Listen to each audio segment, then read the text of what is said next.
Madam President, we are live. Good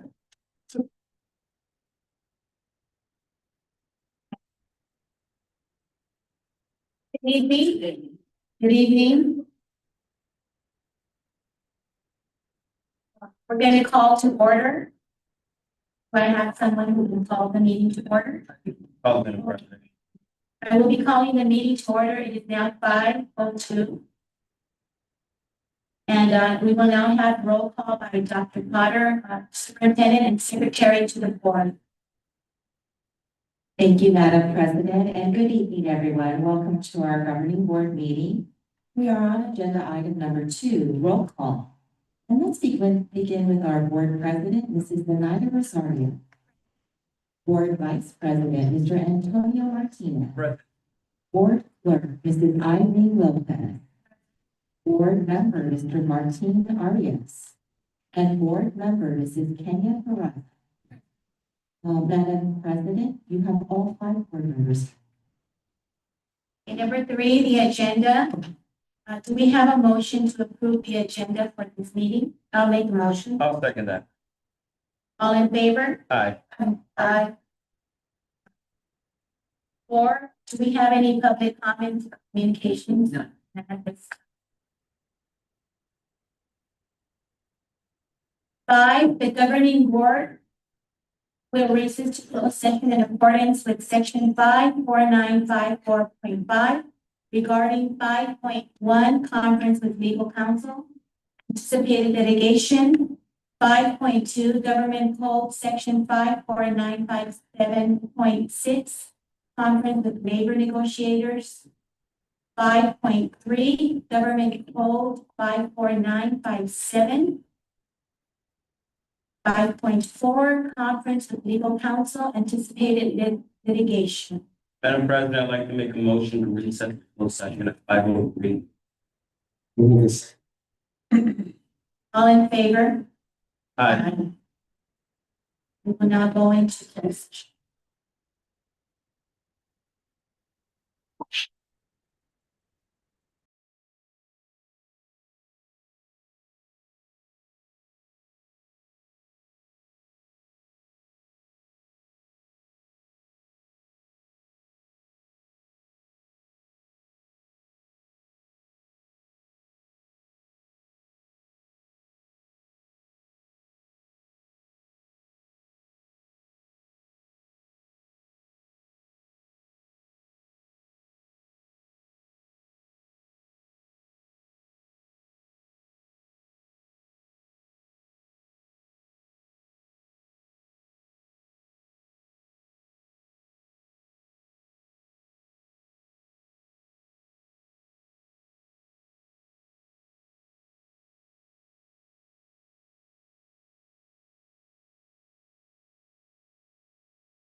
I will now call the meeting to order. It's 6:02. And I'd like to ask Carter, Superintendent and Secretary to the board, to do the roll call. Thank you, Madam President. Good evening, everyone, and welcome to our governing board meeting. We are on agenda item number 7. It is our roll call. Board President, Mrs. Zenaida Rosario. Board Vice President, Mr. Antonio Martinez. Present. Board Clerk, Mrs. Irene Lopez. Board Member, Mr. Martin Arias. Board Member, Mrs. Kenya Peraza. Madam President, all 5 board members are here.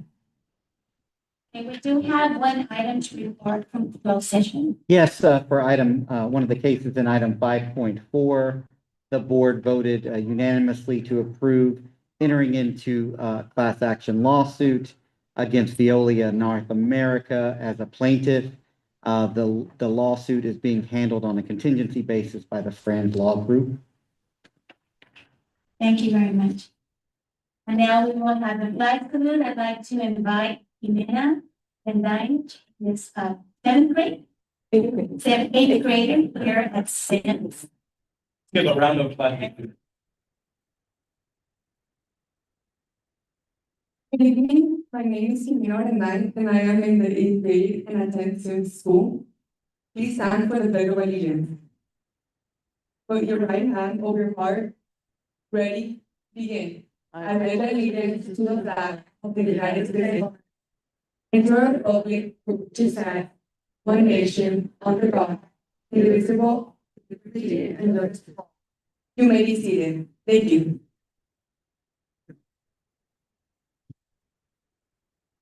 Is that okay? Before we begin, I would like to inform the public that all translations will be done today by headset. So if any member of the public would like translation from either English to Spanish when the speaker is speaking, or Spanish to English when the speaker is speaking in Spanish, please go to the translator's table, Pablo, to pick up a headset.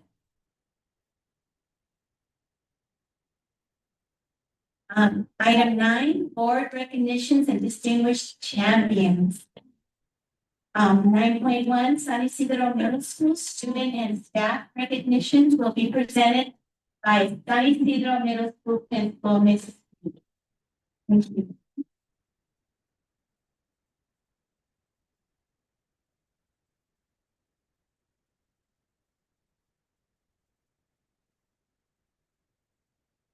Good evening, everyone. Honorable Superintendent. It is an honor to be here to recognize our distinguished champions awards, and we'll start with San Ysidro Middle School students and staff recognitions presented by the principal, Ms. Mayren Ruiz.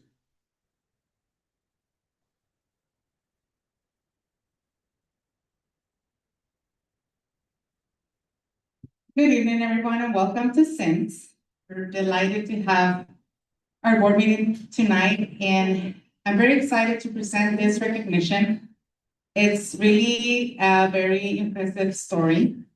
So this student came into the US in her 6th grade, did 1 year at a private school, then enters our district, does our LPAC, passes it with a 2. That year she started in an ELD 1-2, which is one of the low levels, but within the same year, she manages to do an LPAC of 4 and gets reclassified. And not only that, she kept a 4.0 ever since. So she is a very impressive student. She's bright, and I know she has a great future coming to her. Her name is Mariana Carreño Cruz.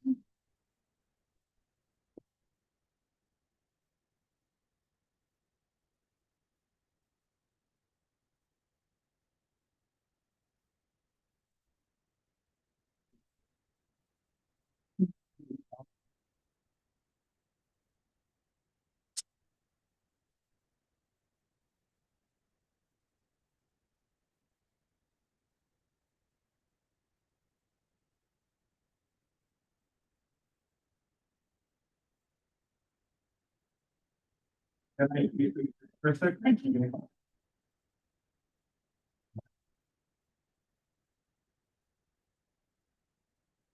My next recognition goes to one of our most beloved staff at SIM. So Ms. Beggins is one in a million. She's passionate about inspiring students to read and increase their literacy.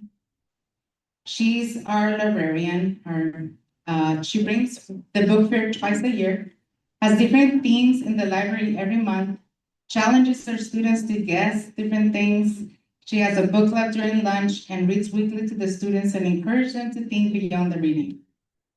Encouraging middle schoolers is not an easy task, and she's always has the passion and the heart for it.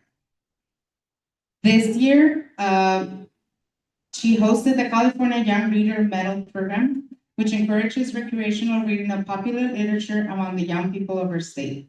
The students read the books nominated and vote for their favorite. Ms. Beggins is a beloved and strong presence in our school community, and we're very fortunate to have her. Thank you, Ms. Marcy Beggins.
If someone would like to take a photo, you can.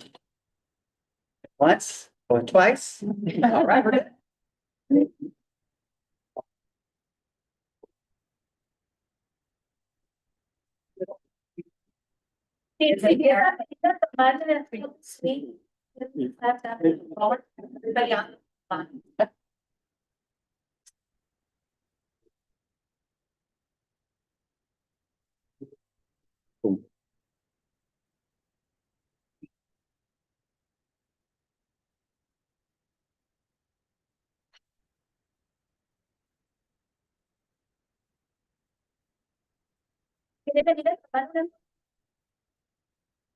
¿Quieres subir también?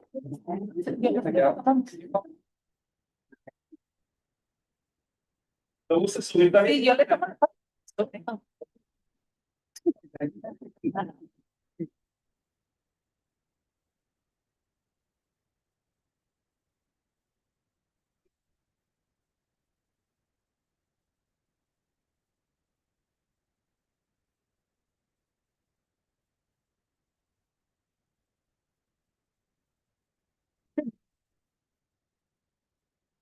Family phone.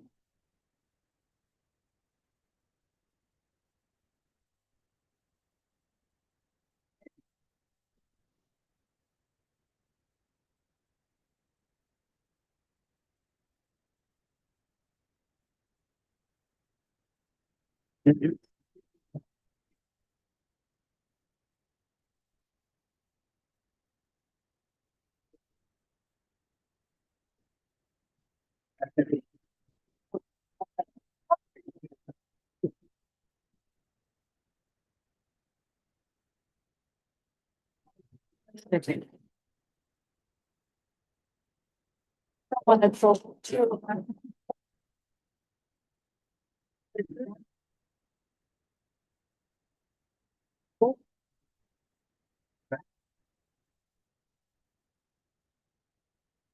Style.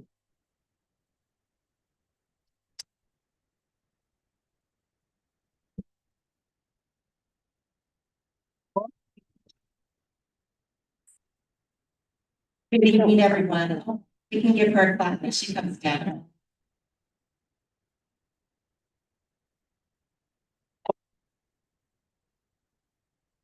Each year, I have the incredible honor to work with our student leaders from all 7 of our schools, our 5 elementary schools, and also our 2 middle schools. And what we do is we invite our ASB leaders from the 2 middle schools and our student council leaders, and in some cases, safety patrol leaders from our elementary schools, and they Zoom meet with me and with our cabinet members, such as our assistant superintendent, Mr. Bojorquez here, and they meet once a month with us to share their student voices about what they think is working very well for them and their student colleagues at their schools, and what they would like to do at their schools in the form of a project to make their schools an even better, more wonderful place for them and their friends. And so we're very excited to be recognizing our student leaders that serve in this unique district-wide leadership role, which is on the superintendent's student council. And so with that said, our student leaders are lined up here by school. We have a presentation. They each have 1 slide per school. And we're so excited because Mr. Bojorquez gave each school $500 for a project that they were to create and to make happen at their schools. And so we're going to lead off our presentation. It looks like La Mirada has the first slide, and they're going to be sharing about their project. And they could stand right here in front of this right here, this one. And maybe we could turn it so that the families can see the presentation as well. Right there, that's good. So go ahead, stand right by the screen, and let me see if I can get you a microphone, okay?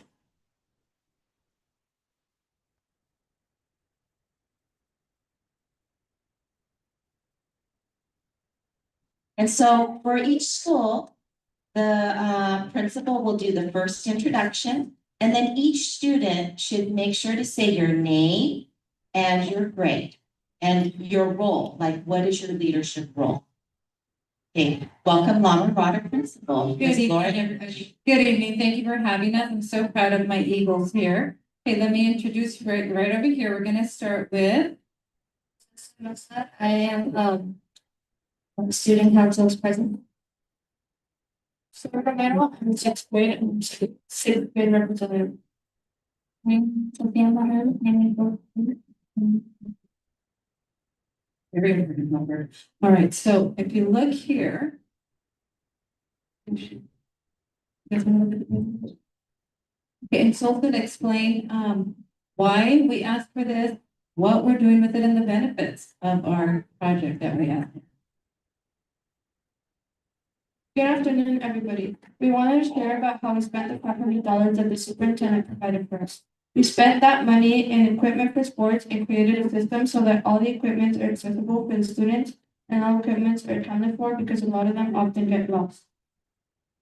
We got restroom decorations to beautify the school, and we bought a few water filters to provide students with fresh, clean water. The students were very grateful and appreciative for everything they got. Thank you to Dr. Potter, Mr. Bojorquez, Dr. Iniguez, Mr. Miguel, board members, and everyone for making this beautification dream come true. Thank you for listening to our speech.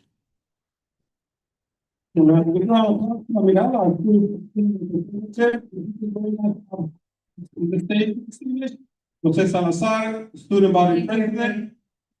Paul Romero, student representative, and Sofia Morales, student representative. Let's give another big round of applause.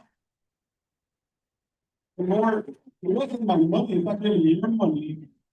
Give it to the kids to do the projects.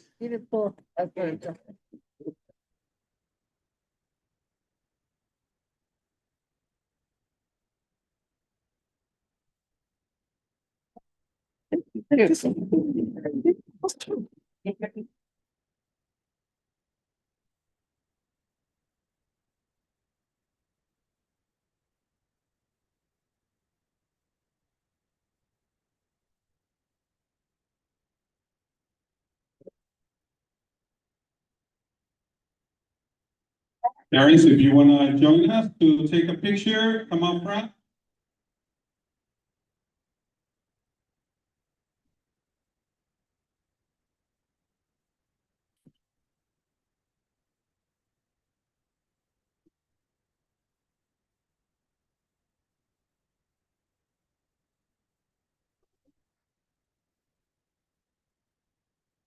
Tell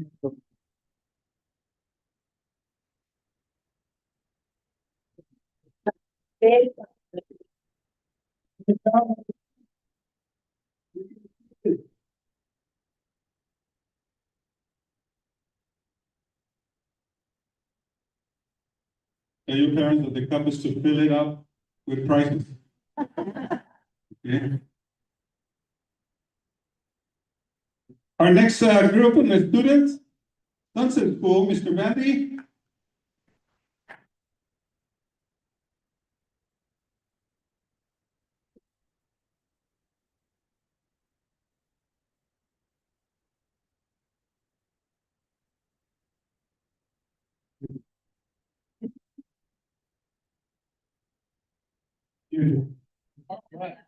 Good evening, ladies and gentlemen. Tonight I have with me one of our three student council representatives, Ms. Naomi Figueroa.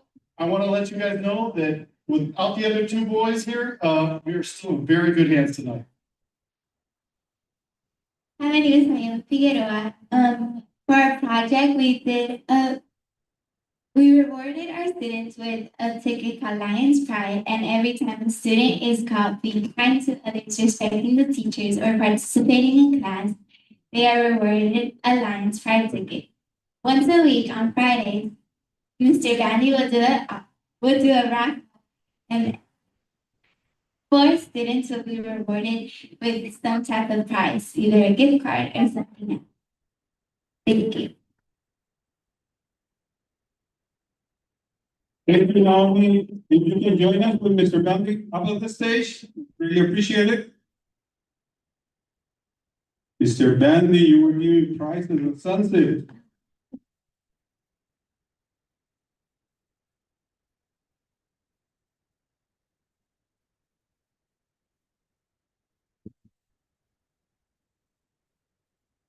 Terrence, do you want to join us to take a picture?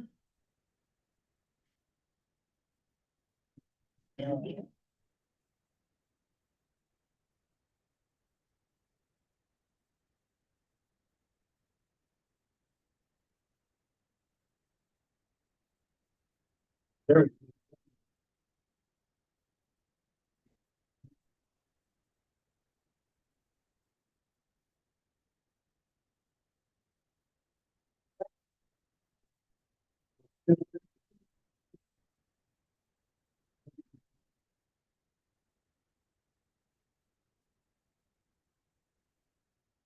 The next school, Dr. Bravo, Mike School, Lex Corona, student representative. David Rodriguez, student representative, and Daniel Ontiveros, student representative, principal, Dr. Bravo.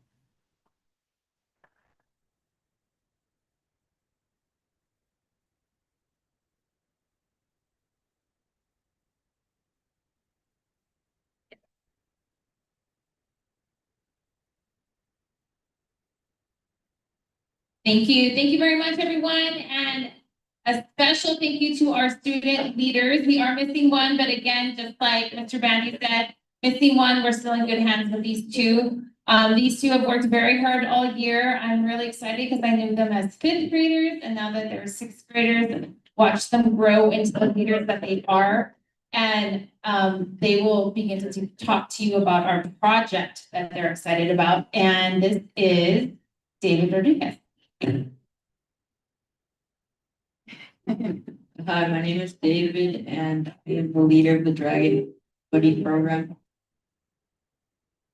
Hello, my name is Lex Corona. I'm a leader of the Dragon Buddy program as well.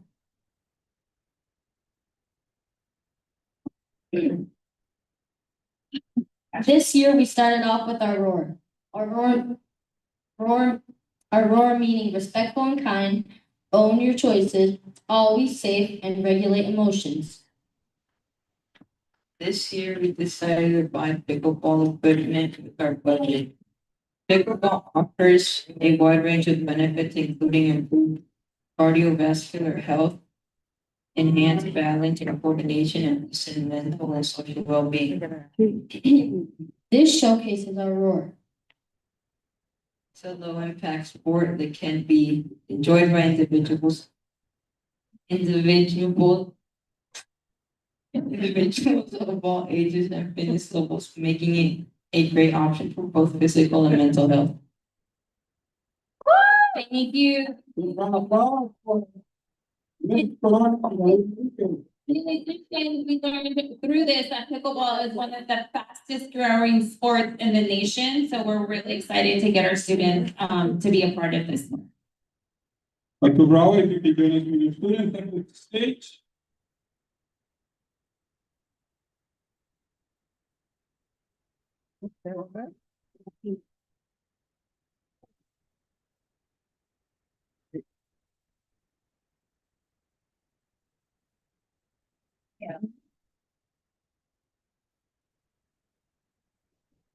All right, if you want to join us.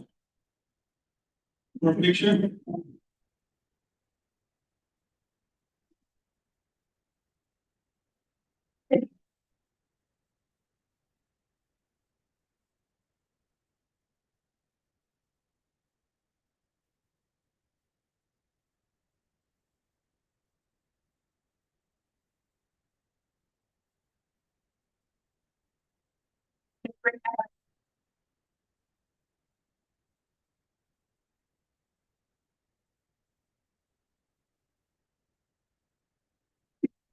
Begin. Begin.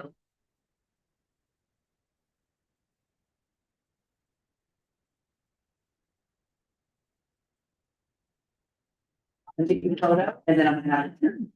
Okay. 1, 2, 3.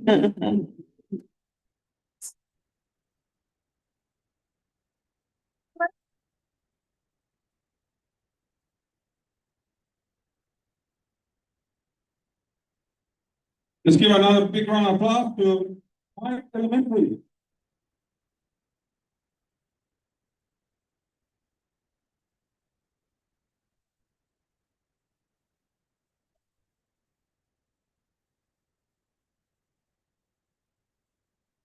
Next school, Ocean View Hill School. In the support, we have our Director of Human Resources, Mr. Efraín Murciaga.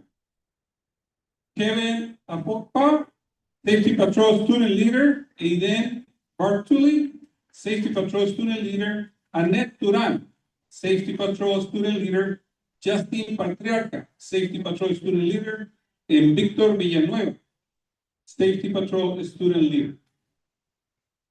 We're ready when you guys are. This is our project goals. Good evening, board members, superintendent, Dr. Potter and guests. My name is Aiden Bartuli, and I'm excited to tell you about our student leadership project. Our goal was to improve the restrooms at OVHS by making them cleaner, safer, and more respectful spaces for all students. We also wanted to promote student responsibility and school pride. Most importantly, we wanted to build something that would last even after we move on. Hi, I'm Kevin Afokpa. Here's what we've done so far.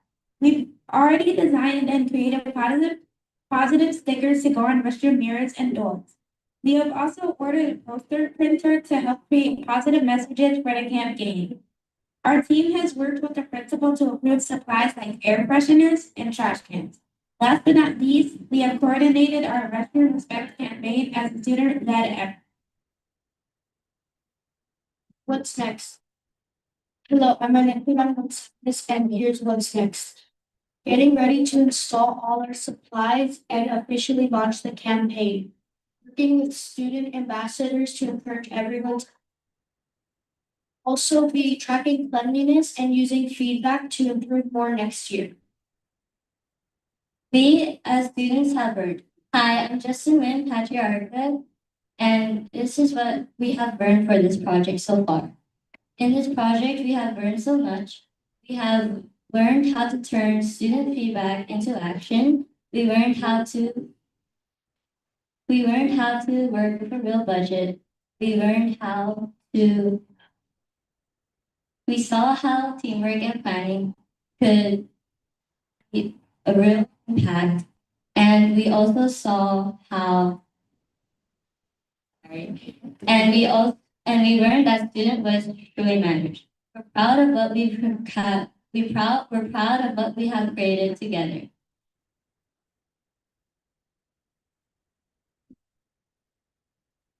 My name is Victor Villanova, and before we close, we just want to say thank you. Thank you to our classmates for supporting the project. Thank you to Principal Meza for believing in student leaderships. And thank you to our district leaders for giving us the chance to make real change. We're proud to represent Ocean View Hills.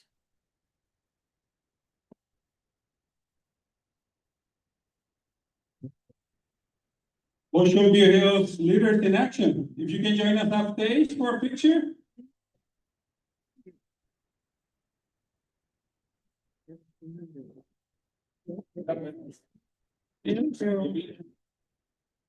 Oh, Aiden.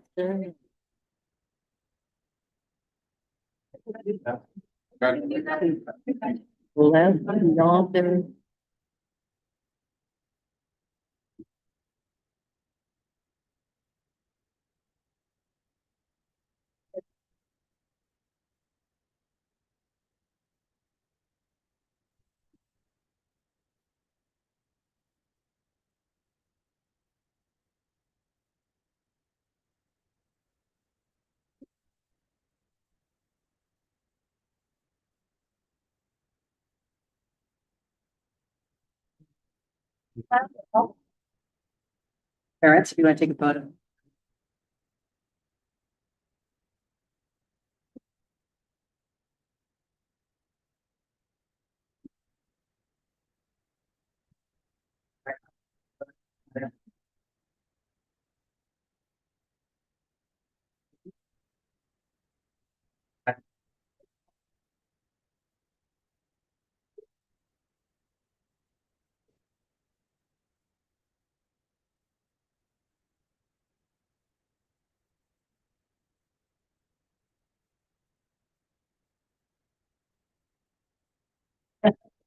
Our next group of leaders from Willow School.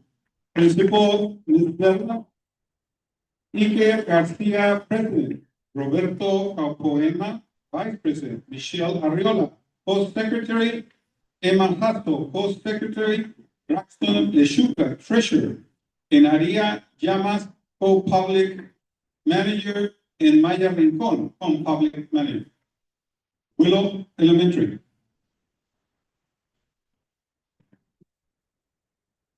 Good evening, everyone. I'm going to go ahead and pass the mic because this project really stemmed from their collaboration of having alternative options during recess time.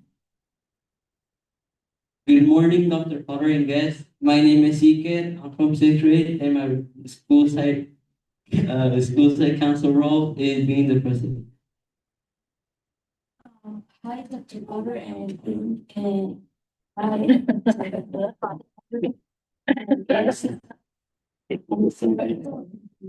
Vice President. Good evening, Dr. Potter and guests. My name is Emma Hassel from Willow Elementary, and my school site council role is being the secretary.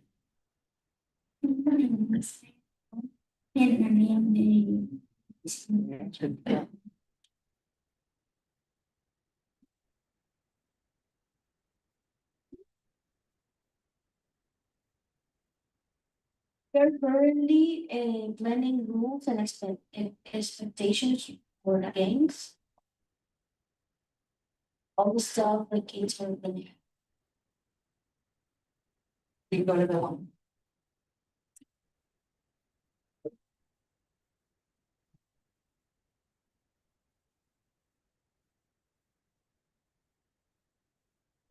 Student council vision for alternative escapes. In the process, basketball nets for the playground and upper grades. Soccer nets as well as putting on the other soccer net in the volley area. New board games for the classrooms in case they have free time or it's rainy day schedule. add new equipment on the kinder playground because they don't have lots of property to play with in their playground area, yard, board games, tabletop board games. We're planning for the next year, so we're thinking about new ideas for the Spirit Week or when a holiday or a special day is celebrated at school.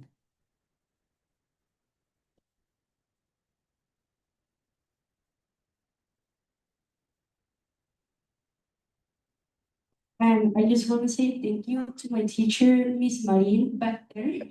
And I'm thankful for being able to be in the student council as well as a part for my principal, Miss Serna, for welcoming me. Thank you. Isabella, if you keep the unit on stage.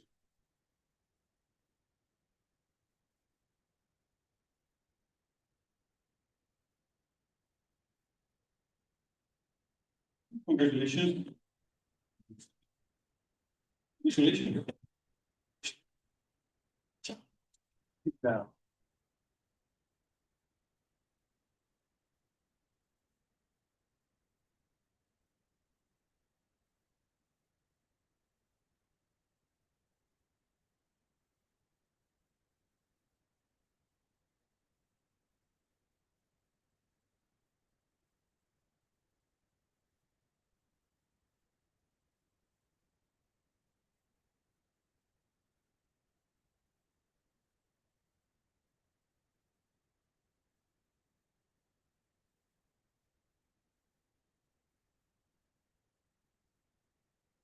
Then I'm gonna have parents take a photo.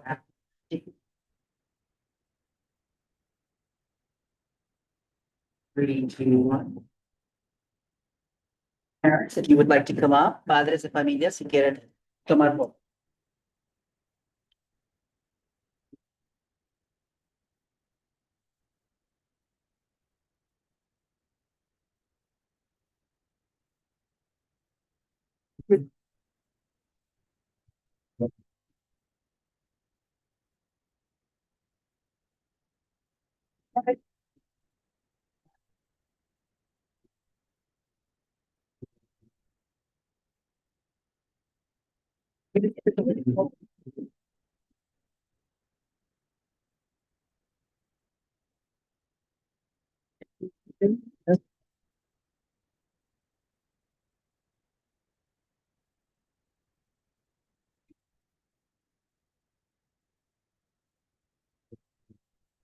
Then I'm gonna take some. Three, two, one. Graduate.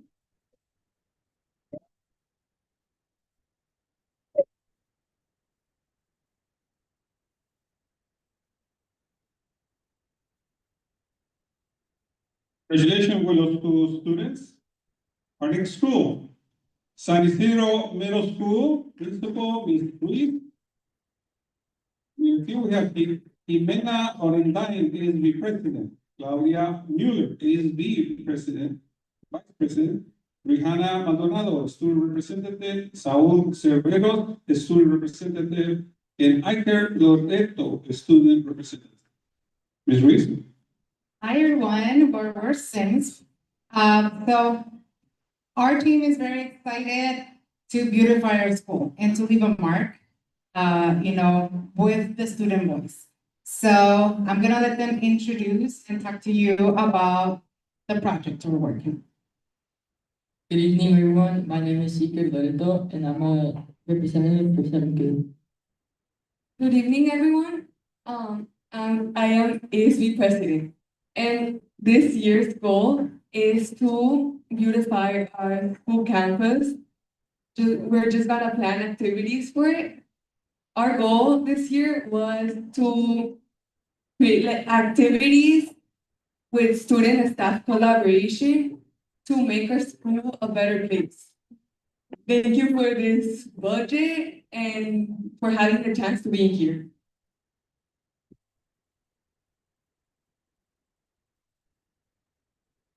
Goal verification with positive mindset projects and activities. We are going to work as a whole as a whole team to make a mark on Sims as our own. What this year, we're gonna put a lot of drawings around the whole Sims place, like the Friendship Plaza, to leave positive messages for other students to encourage them. Thank you. Ysidro Middle School student leaders, and please, can you join us?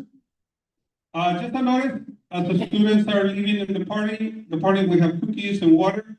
Dr. Rodriguez is safeguarding them over there, but they're available for parents and family guests.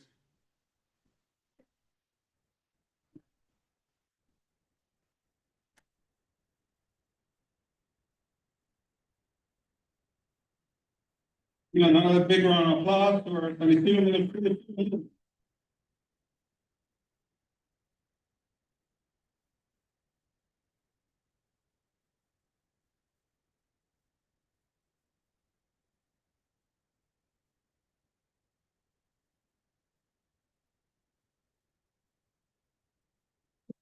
Parents, whoever wants to take photos, and then I'll finish.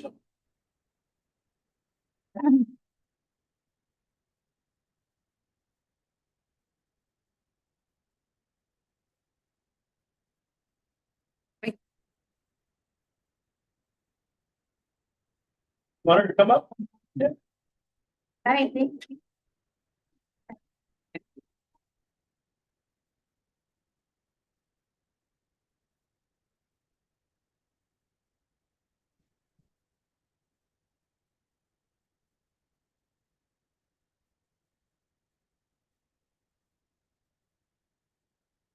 Want to thank Ms. Olenday for being here early and waiting for this moment.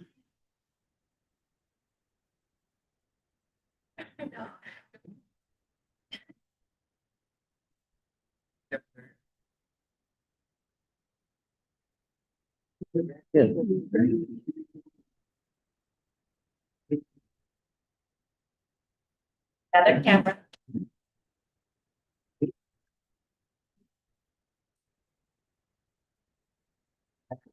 Thank you.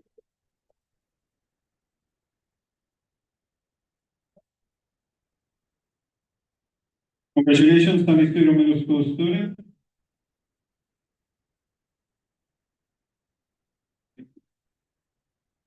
Our next group is from Vista del Mar Middle School. Today, we have our interim assistant principal, Ms. Diana Davis. Joining our student, Janali Alipio, AP President, Daniel Herrera, School Site Council President, and Yara Washington, NPFH President. Davis? Good evening, everyone. I have the absolute pleasure to bring alongside these three wonderful leaders at Vista del Mar. They have a wonderful presentation to present to you. My name is Jenalyn. I'm in 8th grade and I'm the ASB president.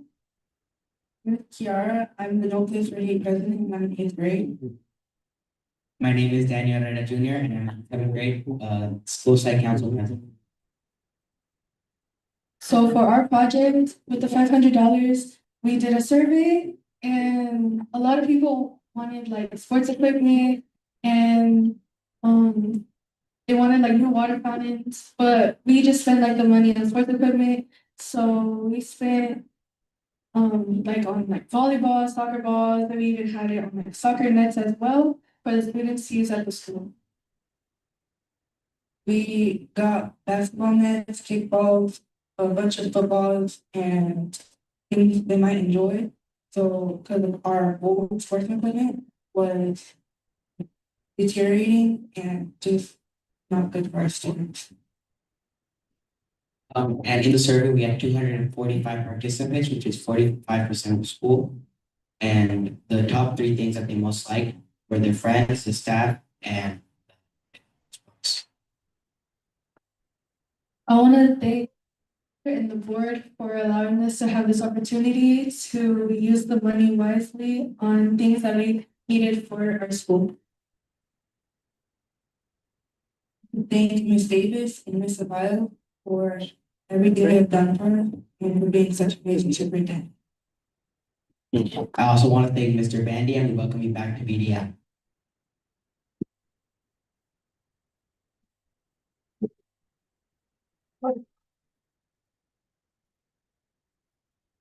David, will you take your next team on the stage? Mr. White, they are waiting for you. Mr. Bandy is gonna be our new principal at, Mr. Almar for the 25-26 school year. Congratulations, Mr. Bandy.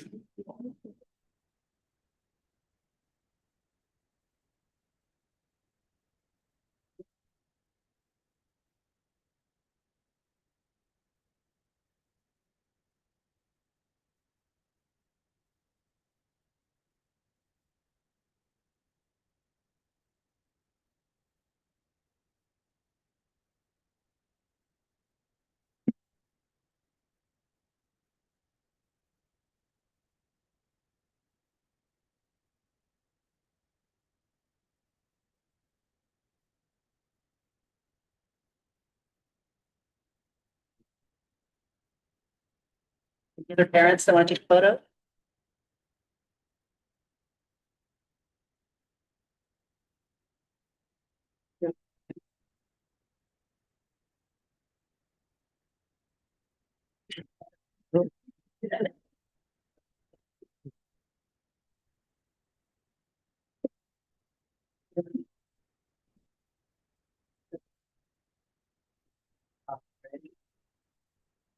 Three, two.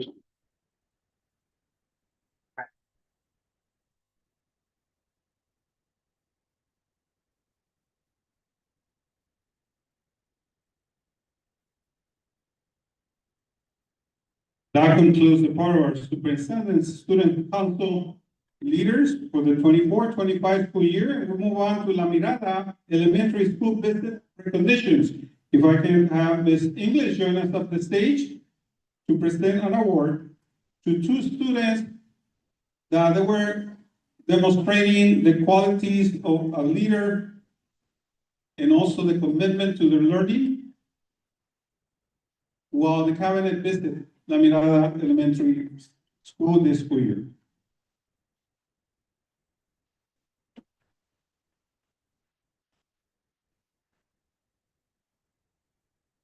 Hello, everybody, once again. So I have two wonderful students. One isn't here, but I do want to recognize her. The first one, Jimena Flores, a third grade student in our SDC class. She was recognized for her exceptional creativity and dedication to the arts. So let's give Jimena a big round of applause. However, I do have a sixth grade student here. We've got Arthur Barraza Coates, and he's been recognized for being an avid reader who consistently demonstrates a love for learning and critical thinking. Congratulations, Arthur.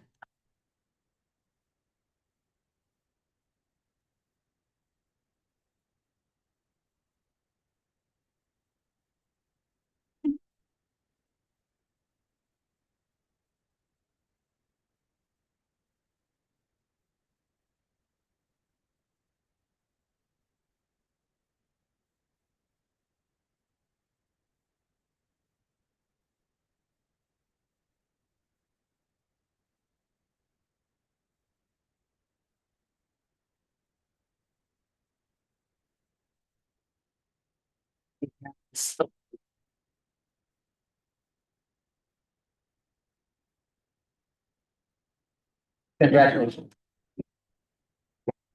Congratulations.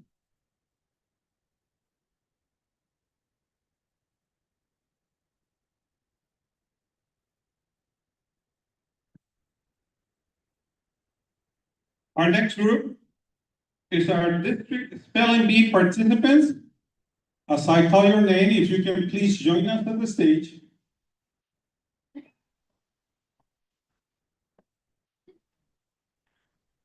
And we'll start with Victoria Sofia Montaño. You can join us. Miranda Abigail Zazueta.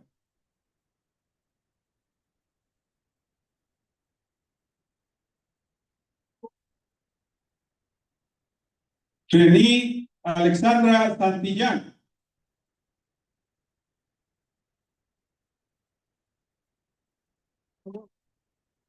Trina Montserrat Díaz.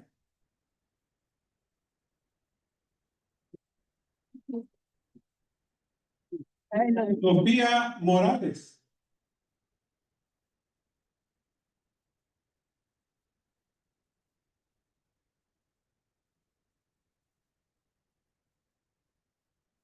Kayla P. Neria.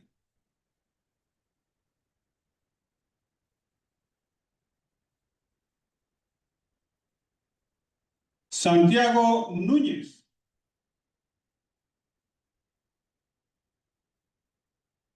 Igi Fabricio Nacao.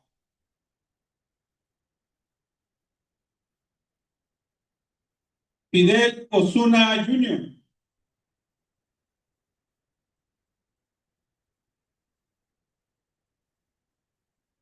Asael Giovanni Cambero.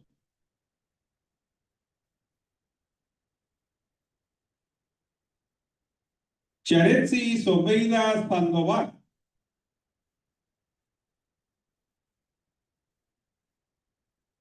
Arthur F. Barraza Coates.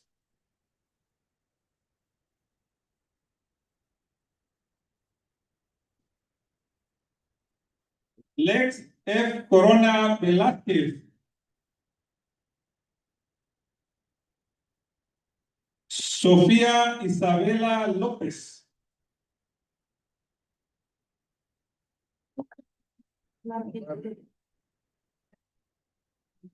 Karen G. Martínez Rodríguez. Iliana Juliet Sierra.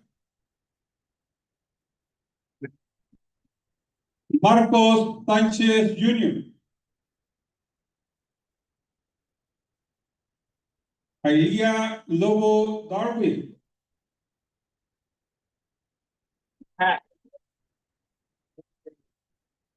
Eva Sofía Figueroa.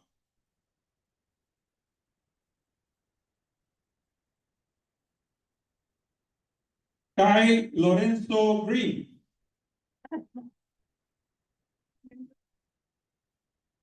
Valentina Rangel.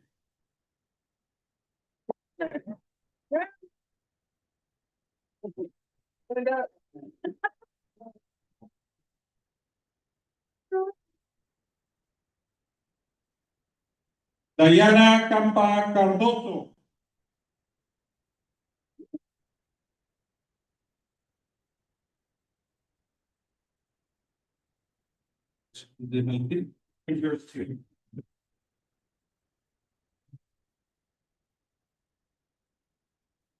Dayana Campa Cardoso.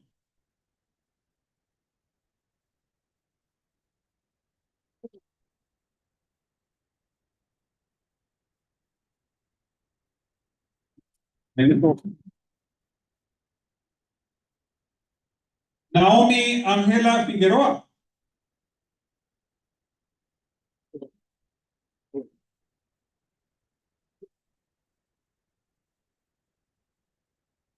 Matthew Santos Ebriega.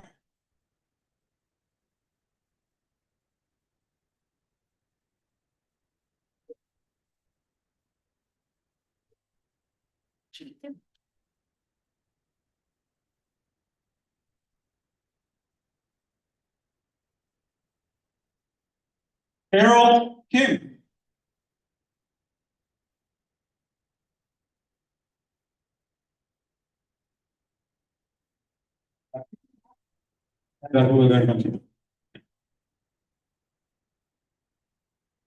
Mariana Barrera.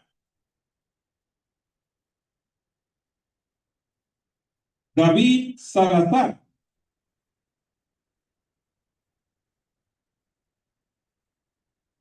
Alejandro Vargas.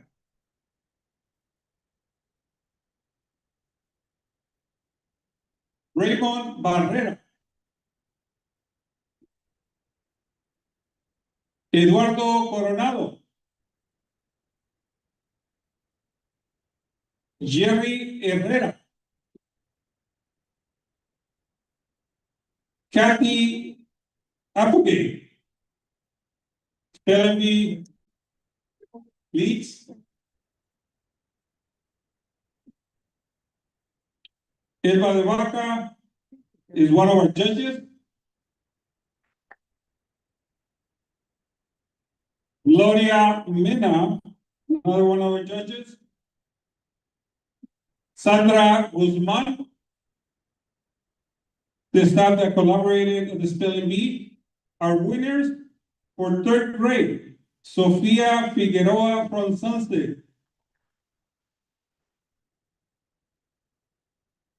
Fourth grade, we had a tie, Kai Lorenzo Green from Ocean View Hills, and Valentina Rangel from Sunset. Fifth grade, Diana Campa Cardoso from Sunset. Sixth grade winner, Naomi Angela Figueroa from Sunset. In seventh grade, Matthew Santos Ebriega from Vista del Mar. Congratulations to all of them.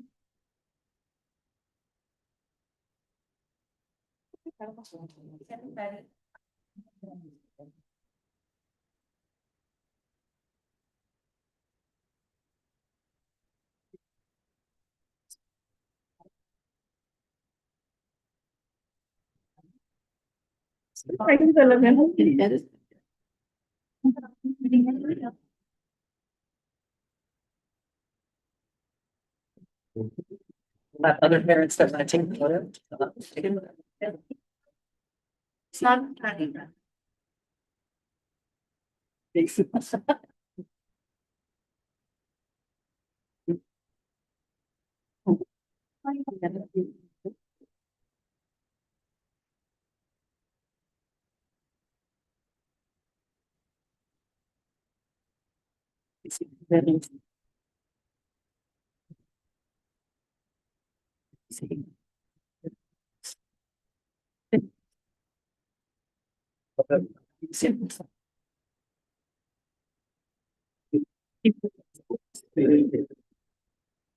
Stand up.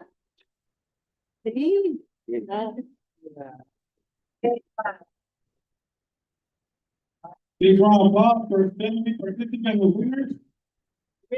Yeah.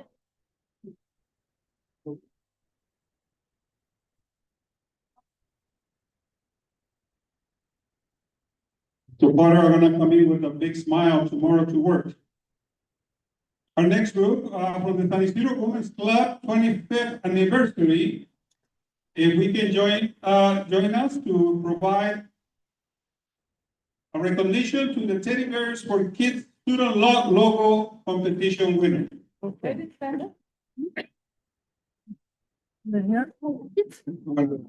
Here.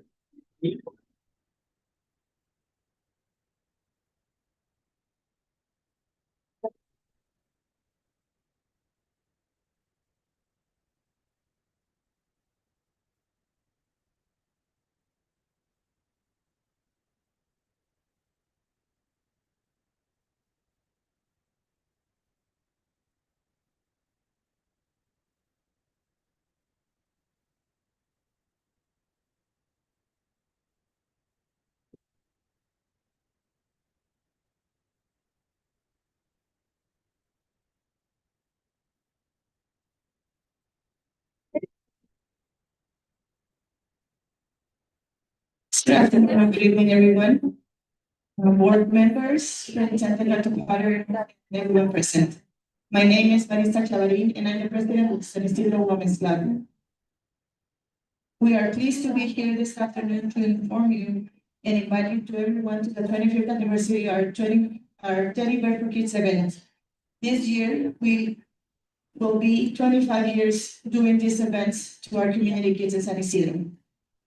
Which will take place on December 12th at Vista del Mar Middle School. Over the years, we will distribute nearly 20,000 teddy bears, blankets, candy canes, and books. This year, we are celebrating our 25th anniversary. We are prepared with 2,000 teddy bears already. And please note that this year will be in person again at Vista del Mar Middle School. And we will have many surprises for the children and the entire community in San Ysidro. Please save the date, and we look forward to seeing you that day. And to commemorate the 25th anniversary of the Teddy Bears for Kids, the San Ysidro Women's Club launched an art contest with the San Ysidro School District students.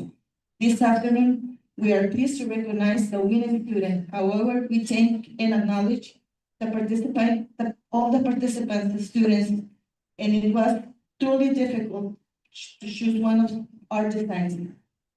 I'm pleased to hand over the mic to Ms. Alice de la Torre, who will give you them more information about the contest and the student recognition. Thank you. We're here to give recognition to a young author, someone that is able to creatively design something for our event. This was a winning art piece done by a young lady in sixth grade who is hopefully in the audience. Her name is Brenda Alzuela. Would you come up forward, Brenda? Remember, probably an artist who's already won her first of many awards. We're very fortunate to have her here, and we'd like to present her with a special recognition. I'd like to read this recognition. Sun Ysidro Women's Club presents proudly the certificate of appreciation to Brenda Salzueta, sixth grade student at Vista Del Mar Middle School, in recognition of her artistic talent, dedication, and perseverance in designing the winning teddy bear art contest. Sun Ysidro Women's Club proudly presents Brenda with $100 prize.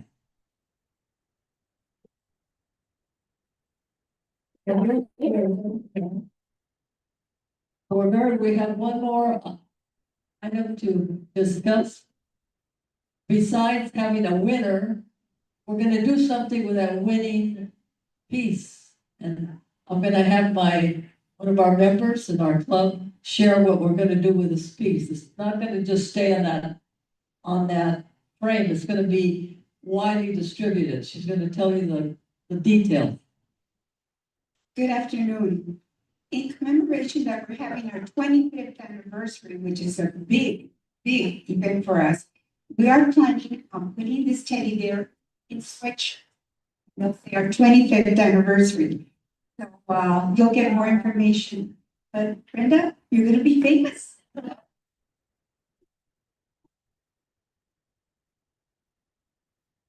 We'll be selling the sweatshirts as well, so we'll let you know.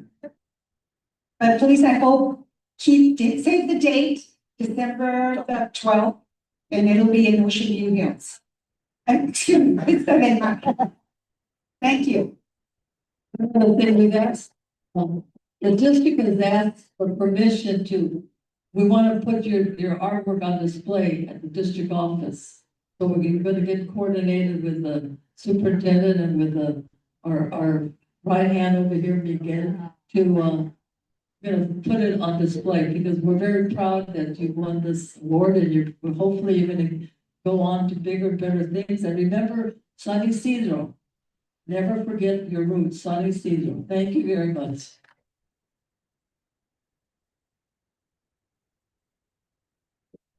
Picture.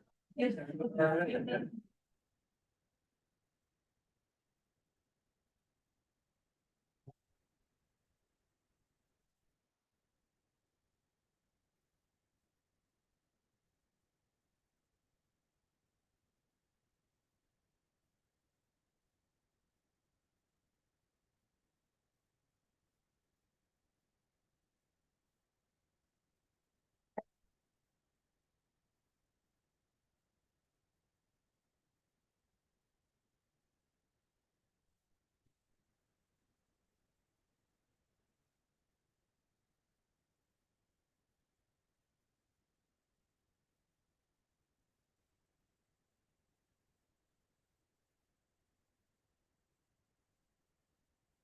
Congratulations.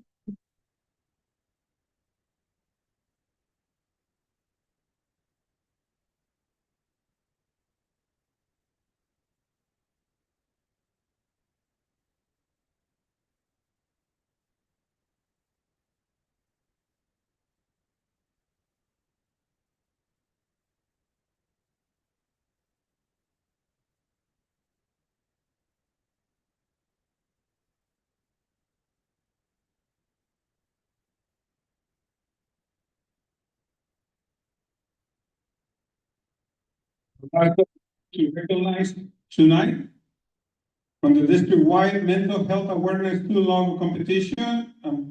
It's a pleasure to present Mr. Madera, Director of Special Education, and our coordinator of student services, Ms. Denise Villescaz, to do the presentation. Good evening, Madam President, board members, and Dr. Potter. We're here to celebrate May, which is Mental Health Awareness. Hello, we are proud to introduce our student winners of our district-wide logo design competition. Their artwork reflects the importance of mental wellness in our schools and our communities. When schools actively support students' behavioral health, they become safer, more positive, and more welcoming places where all students can thrive. These students use their creativity to help us spread that message. Please join me in celebrating their contributions. We'll watch a video first.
While we figure out the technical difficulties, I'll announce this is our first place winner. As you can see, that on the shirt that I'm wearing, his design went on over 300 shirts to different staff members across our district.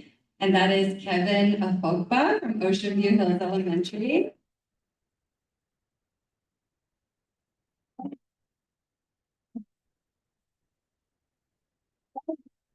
Great job, Kevin. In second place, which we'll see shortly once we play the video, we have student Latifa Hamad from Smythe Elementary. She's a second grade student.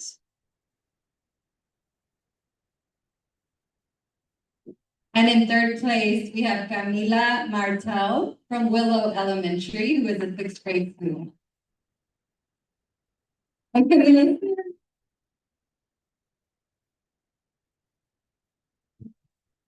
Here we go.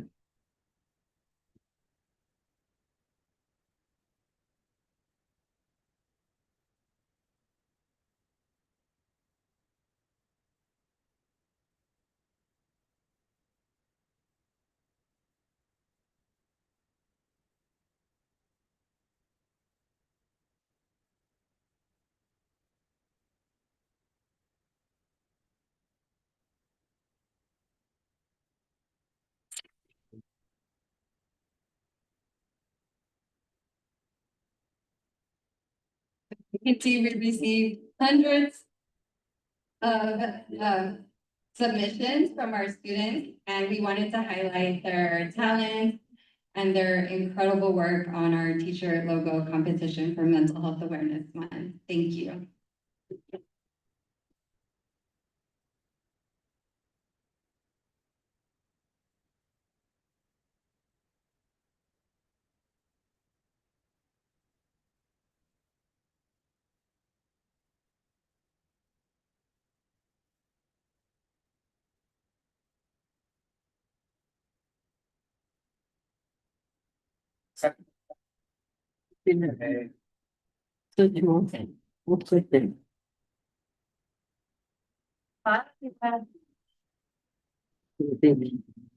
Thank you.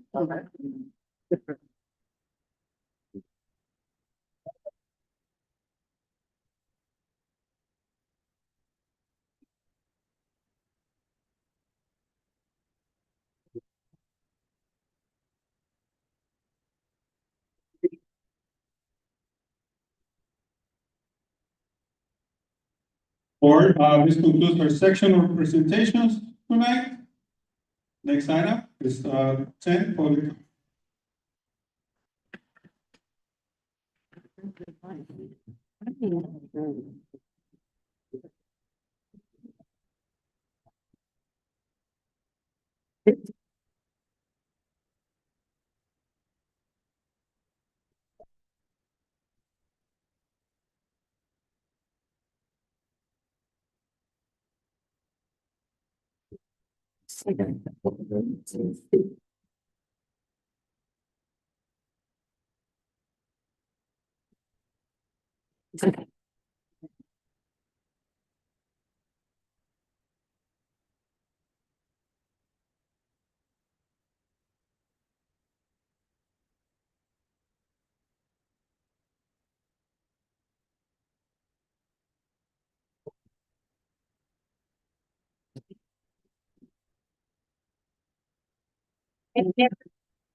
I've never been prouder to be sitting in sunny Ysidro like today. The children, you are all amazingly talented. And thank you to all the parents for their support. This was a really, really wonderful evening. Before we begin, on our public comments, I want to inform the public that again, all translations will be done today by headset. So if any member of the public would like translation from either English to Spanish, when the speaker is speaking, or Spanish to English, when the speaker is speaking in Spanish, please go to the translator's table to pick up the head. The first speaker will be Alice de la Torre and Marita Charagan from the San Ysidro Women's Club. Give another chair. You sit at that table, see that is the wonderful decorations we had at our writers' table. Oh. Made by our one and only ladies. Thank you. Good evening. And boys and girls. Good evening, members of the board and Dr. Potter.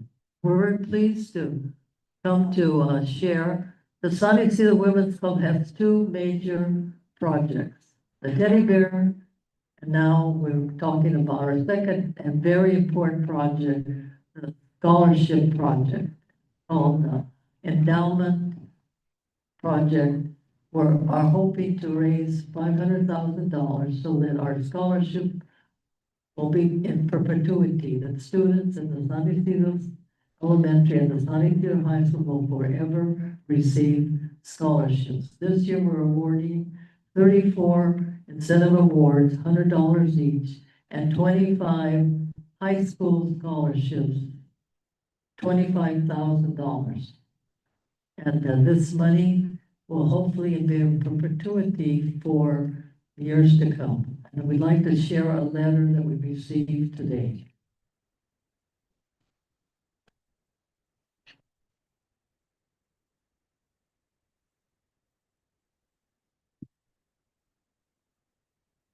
I'm gonna have to.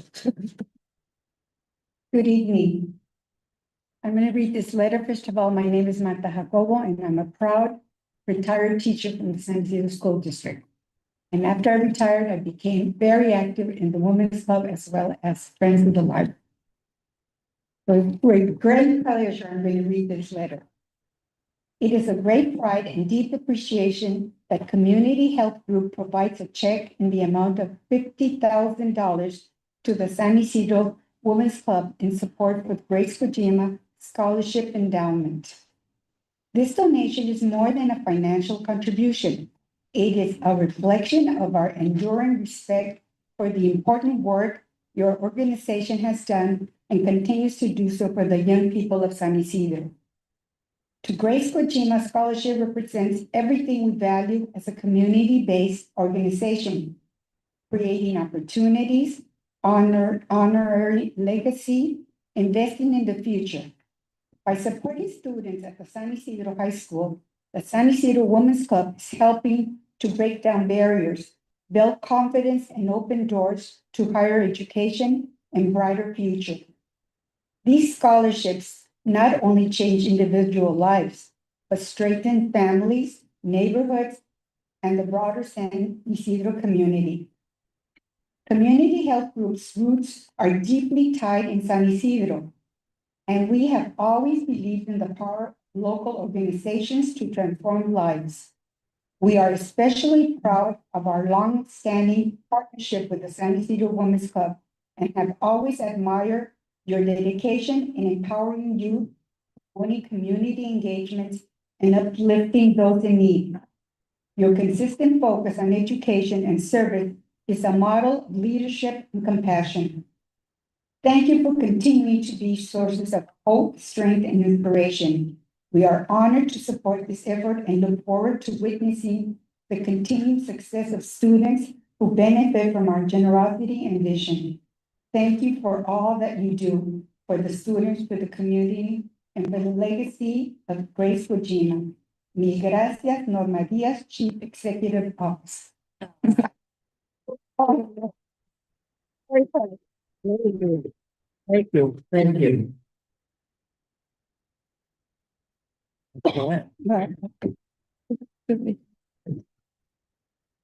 Got a little trick. Thank you. Next, we will call BB Leyva.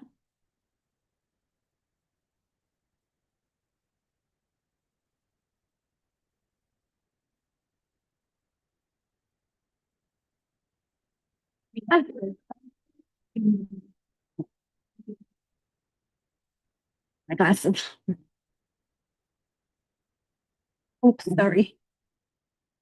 I just hold it? Yeah, just hold it. Okay. Good evening, members of the board. My name is Vivi, and I'm speaking tonight as a concerned parent of the community and as someone who deeply values the role of our schools play in shaping young minds. Several parents have come to me with troubling concerns, specifically that some teachers in the district may be discouraging students from participating in the Pledge of Allegiance. If true, this is unacceptable. While I fully respect the constitutional rights of students to choose whether or not to participate, it is not the role of any educator to influence or sway that decision, especially not to discourage an expression of respect for our country. The issue matters not just to me, but to many parents and families in this community. We are asking for the truth, and I want to be clear. There are no excuses for avoiding or deflecting these questions. The public deserves direct answers. So I respectfully ask the board and the district's leadership. Is it true that some teachers are encouraging students not to say the pledge? If so, how widespread is this, and what corrective action is being taken? And what policies are in place to ensure that this kind of behavior does not continue?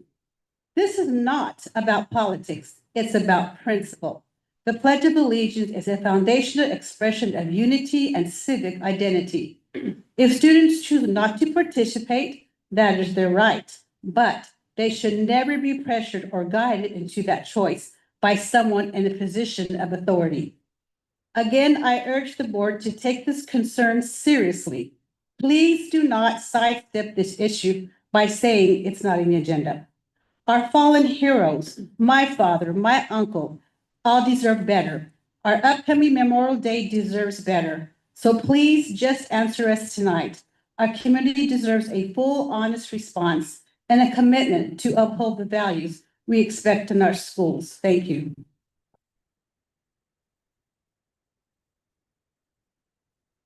Angelica N.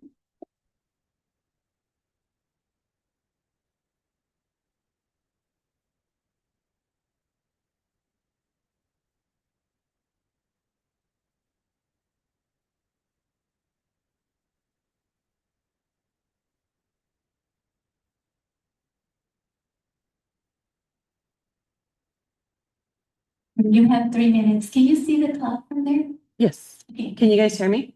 Yes, we can. Okay.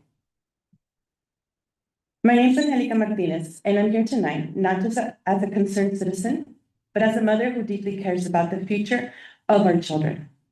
I stand here proudly to support trustee Kenya Terraza, because she's not just a trustee, she's a mother, a fighter, and a voice for every parent who feels unheard. Kenya is a mother of 3 children, all under the age of 11, and one of her children has been diagnosed with autism. She doesn't just talk about parental rights. She lives it, breathes it, and fights for it every single day. She's in the trenches with us. She knows what it's like to stay up at night worrying about her child. She knows what it's like to attend meetings, advocate for services, and demand answers. Not because she wants to, but because she has to. She's been doing this work for over a year, and let me be clear, this is not a paid position. This is not about politics. This is about party lines. This is not about party lines. This is about heart. Kenya's doing this from the bottom of her heart because she believes in parents. She believes we have the right to be involved, the right to ask questions, and the right to demand transparency. What she's doing takes courage. She is standing up against corruption, against shady deals, against those who have grown too comfortable hiding things from us. She's calling it out because it's wrong and because someone has to. Kenya's the only one on the board willing to speak with the truth, even when it's hard, even when it's unpopular. And now there are people here tonight trying to silence her. They don't want her to speak because the truth is uncomfortable, because she's exposing things that they'd rather keep quiet. But let me say this loud and clear. If anyone here is here to stand against Kenya, they're standing against parents. She's not just one woman on the board. She represents us, our voices, our struggles, our children. So when you come after her, you're coming after every parent who wants to be heard, and we will not allow that.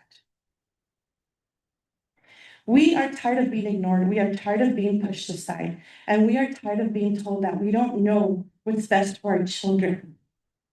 To Kenya, thank you. Thank you for not backing down.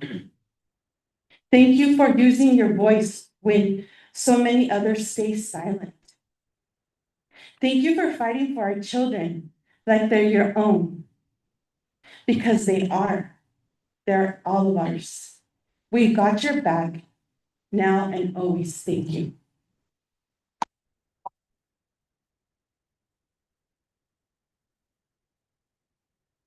Maria Osuna.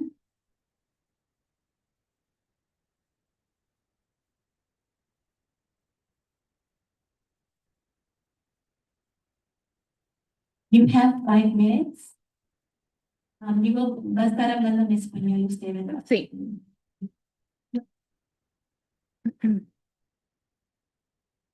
Buenas tardes, miembros de la mesa directiva. Mi nombre es María Osuna. Soy la...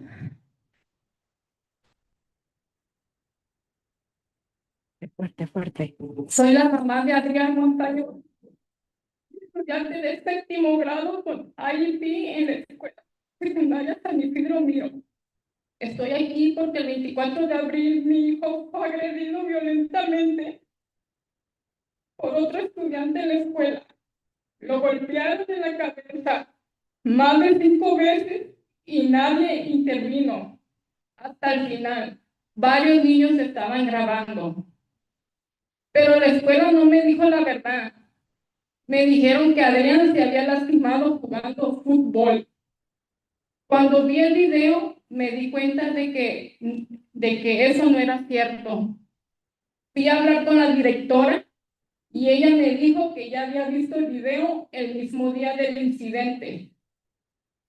No me llamaron para decirme lo que realmente pasó. No lo llevaron a la enfermera. No me ofrecieron apoyo. Yo tuve que buscar el video por mi cuenta. Tuve que hacer preguntas. Tuve que pelear por información.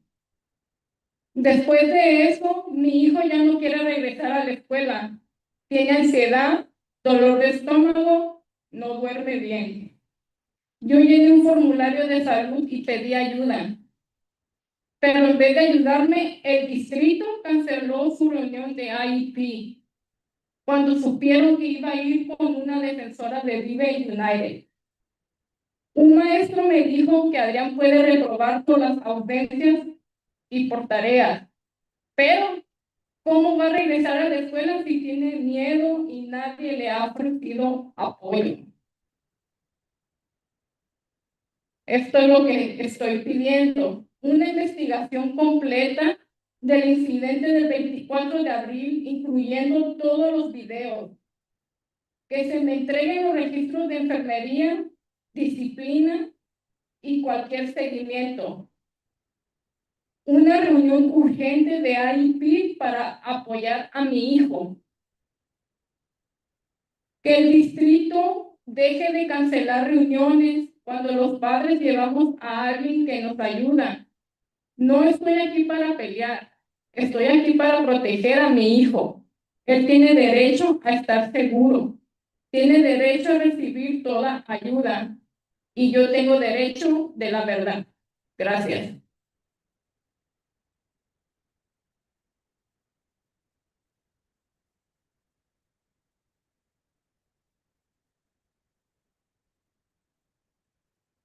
Next, we have Roxanne Valentino. And you have 3 minutes. Hello, everyone. I'm really not sure what to say. I know you guys are probably sick and tired of me being here every single board meeting. But we're here, we're present. It's the last board meeting of the school year. But we really hope next year everybody gets it together. We're not bringing these parents just for show, we're bringing them because they need help. And it's true, we shouldn't have to keep canceling meetings. We should stop using lawyers for Viva United, for Lisa Gagan. She is an educator that's here to guide us, help us, support us. She's not the enemy. The district really needs to start working with us. And stop fighting the parents. Same thing with the unions. Unions need to start working with families. We're not the enemy. Thank you.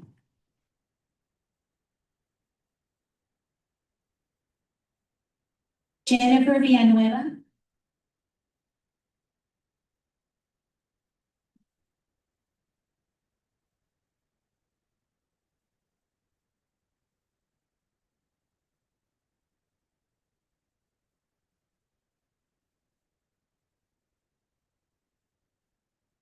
¿Puedo hablar en español?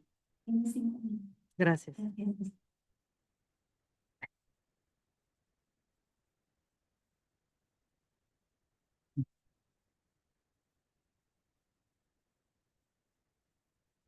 Muy buenas tardes a todos y a nuestra mesa directiva.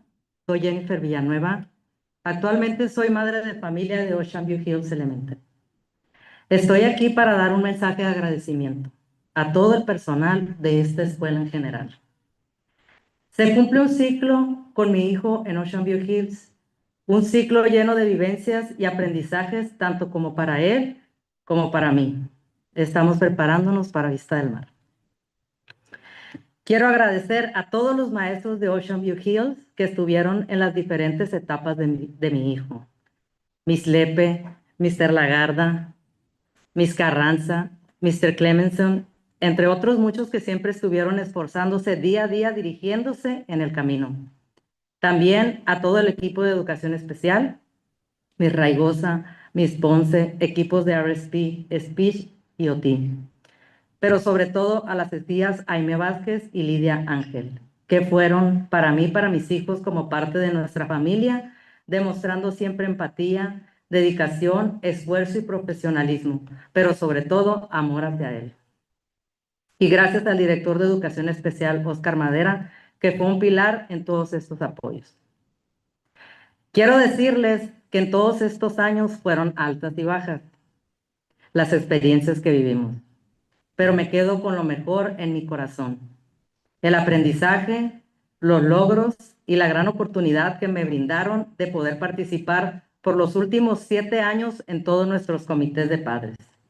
para poder representar tanto a las escuelas como a nuestro distrito de San Isidro. Ha sido un gran honor para mí.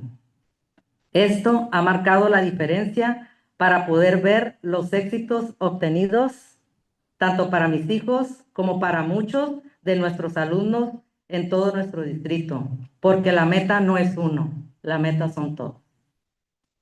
No puedo irme de Ocean View Hills Elementary y despedirme sin antes agradecerle este gran mérito a la primera administradora que abrió nuestros caminos, que escuchó mis angustias y mis preocupaciones y luchó a mi lado en medio de mi desesperación cuando me encontraba perdida. Y hasta el día de hoy me ha dirigido y apoyado en todo momento. No tengo palabras para agradecerle todo lo que hizo por mí y mis hijos. Actos como estos son los que marcan la diferencia e impactan a familias positivamente y nos siguen dando esperanza en nuestro caminar con nuestros hijos. Hemos compartido mucho, pero sobre todo los grandes logros. Me voy tranquila sabiendo que se queda dirigiendo esta gigantesca escuela y sabiendo toda la experiencia y amor que en ella pone al estar enfrente. Espero que siga muchos años aquí como directora. Solo me queda decirle la frase que siempre le repito día a día. Mil gracias a la señora Erika Mesa. Con un gran cariño de mi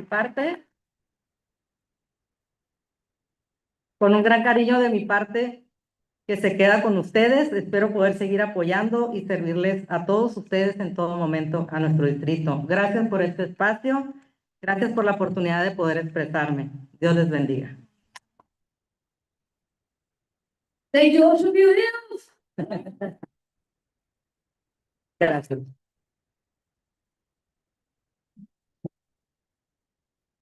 Katina Daniel, SYSD president.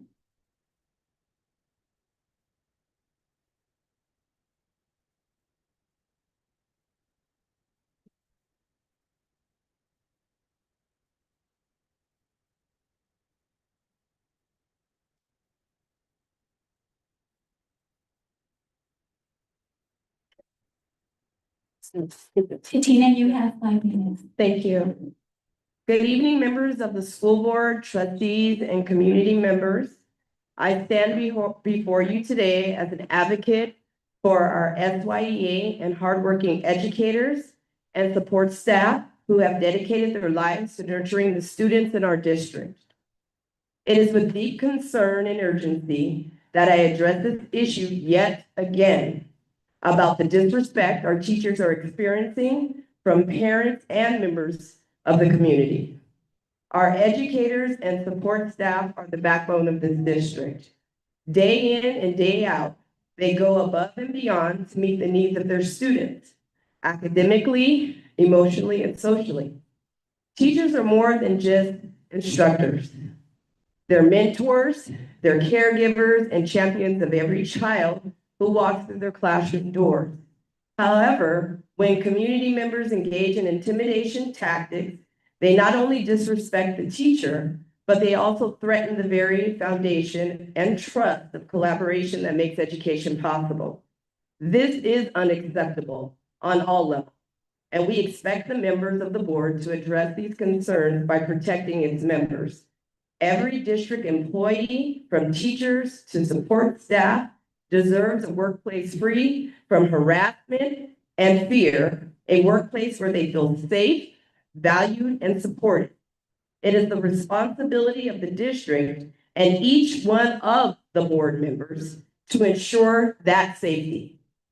When there is a lack of communication, integrity, respect, and commitment to collaboration, it sets a dangerous precedent and sends a disheartening message to our educators. Disrespect towards our staff undermines the progress we strive to achieve as a community and erodes the trust that is vital to that is shared mission, educating our exceptional students. An insult to one of us is an insult to all of us. Support staff and certificated. I call on this board to take a stand to ensure that all members of this community adhere to the codes of conduct and address harassment and intimidation against teachers and support staff with urgency and fairness. Protect the employees you have entrusted with shaping the minds of your future and our students. We cannot afford to allow division and hostility to distract us from our mission. Our students deserve the best. That means creating an environment where their teachers and support staff can give their best without fear, without harassment, and with the full support of the district behind them. We expect the district to support and stand behind the exceptional educators in this community who help make this community great. Together, we need to build trust, foster respect, and focus on the real reason we are here, which is to educate our wonderful students and to show them that positive collaboration is the key to a great community. Thank you.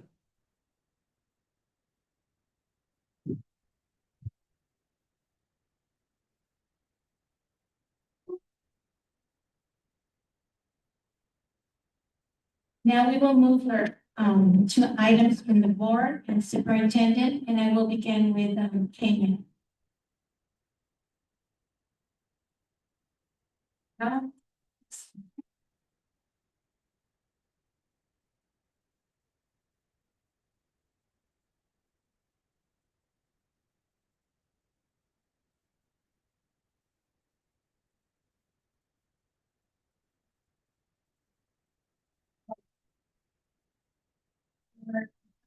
Start with items of the board. I want to report that I went for the first time to my trip to Washington DC for the training and of the coast to coast. I was very happy to be there and I learned so much. And I wish I could stay in the Capitol at the end of the day so I can meet with Congress. But I didn't, it was very not well known. I didn't know the process very well. But next time I'll make sure to stay and advocate for our students and our teachers and staff. Also, I visited La Mirada School and I spotted great work and engagement from students. I was impressed with how clean and organized the school was. I saw the library and all the new things they have. It's amazing. And also a shout out to our security guard who is a sub at La Mirada. I heard great things about him. And I really hope we can keep our security guard, La Mirada. And I also had an amazing visit to the Child Development Center, the CDC, with Ms. Fretzer. She's not here, but like I always say to her, and my hat goes to her. She has an amazing staff. I can see the passion every single place I go. I can see these little kids, because they are preschoolers. They're very happy there. And every time I go, it's just a treat for me. And just to see a big number of parent engagement there, wow, I was blown away to see pictures of parents in the room, in rooms that are full. So I am very grateful for that. And also, I wanted to recognize Ms. Hendrick, who is our RSP teacher for special ed and for the whole school. And because I learned that she won for special ed at SELPA, for special education teacher of the year, right? Okay. So yes. I'm very happy because I can see the whole work that she did and everything, all the process that she made and how many kids she special ed reclassified to general education, which is great. And that's the goal always for special education. We want our special education students in a general setting eventually, right? And plus, at the end, I had another treat, the cherry on top, which was the Olympic Games, also at CDC, that it was hosted last week, and it was amazing. My baby had so much fun as well. Okay, and now I also want to congratulate all the students who did this great T-shirts for May mental awareness, and for the winners of the teddy bear contest. Just wanted to let you know my son also was in the contest, and but I can see why we got this winner. And very nice from your contribution to the district. Thank you so much. It's very generous always from the Women's Club. And also, I want to make a great shout out to the classified employees for Appreciation Week. Thank you so much for your hard work and dedication. You always make a difference in students' lives. And thank you so much for everything that you do. And also for my own children, thank you for making their lives better. And I have another statement to say. So first, I want to share to the public and to the rest of the board that I brought up the idea of exploring incorporations options for San Ysidro. In other words, to open the conversation of options to San Ysidro to become its own city. I heard from many people in the community by attending different community meetings, events, and committees, and this is something that the community is interested in. And also, this is not about politics. This is about giving the community more control and stronger voice in decisions that affect our schools. Even thought the conversation proposal was not approved. I believe this is important to keep the conversation going in our community so our schools can be benefit to this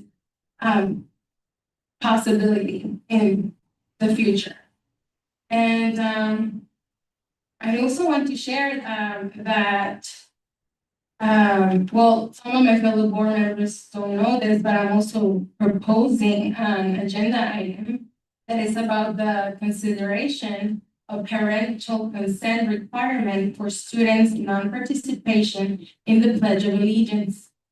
The Pledge of Allegiance is a long-standing civic tradition in American public schools and serves as an important exercise that comes with values. While I understand that students have the legal right to opt out for personal or religious reasons, it's concerning whether these decisions are being made without parents being informed. I believe parents should be part of the conversation and have a say when it comes to their child's participation in something that shares natural values. This proposal is about ensuring transparency, respect for tradition, and to strengthen the partnership between families and school. And my last statement, me, trustee Ina Peraza, I'm a mom, I'm a wife, a local resident. I am also the only Republican elected to an otherwise all Democrat school board. I stand here not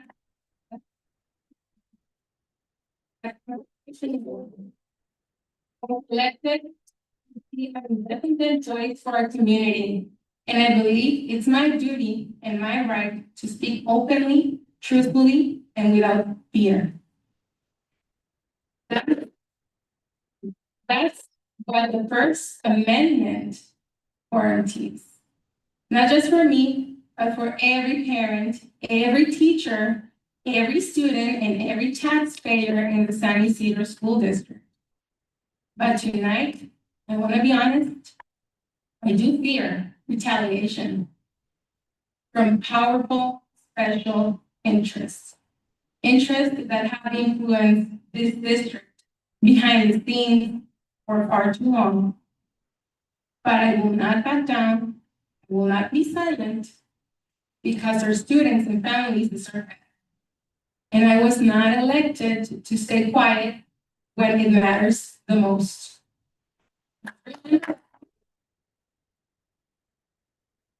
Remember the past, a $211,000 payout approved under Jose Barajas, an indicated superintendent, convictions of former board members, ethic violations, and on January 15, 2013, 14 people indicted on corruption charges.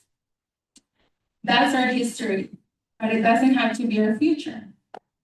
I will fight to make sure those mistakes aren't repeated. I will continue to speak up, and I will protect anyone who blows the whistle to do what's right. No one should fear punishment for telling the truth. I ask my fellow board members, join me.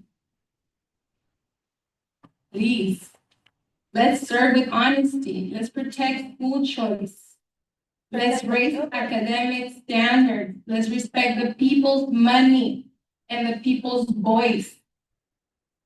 Because if we don't defend the First Amendment here in our schools, where will we?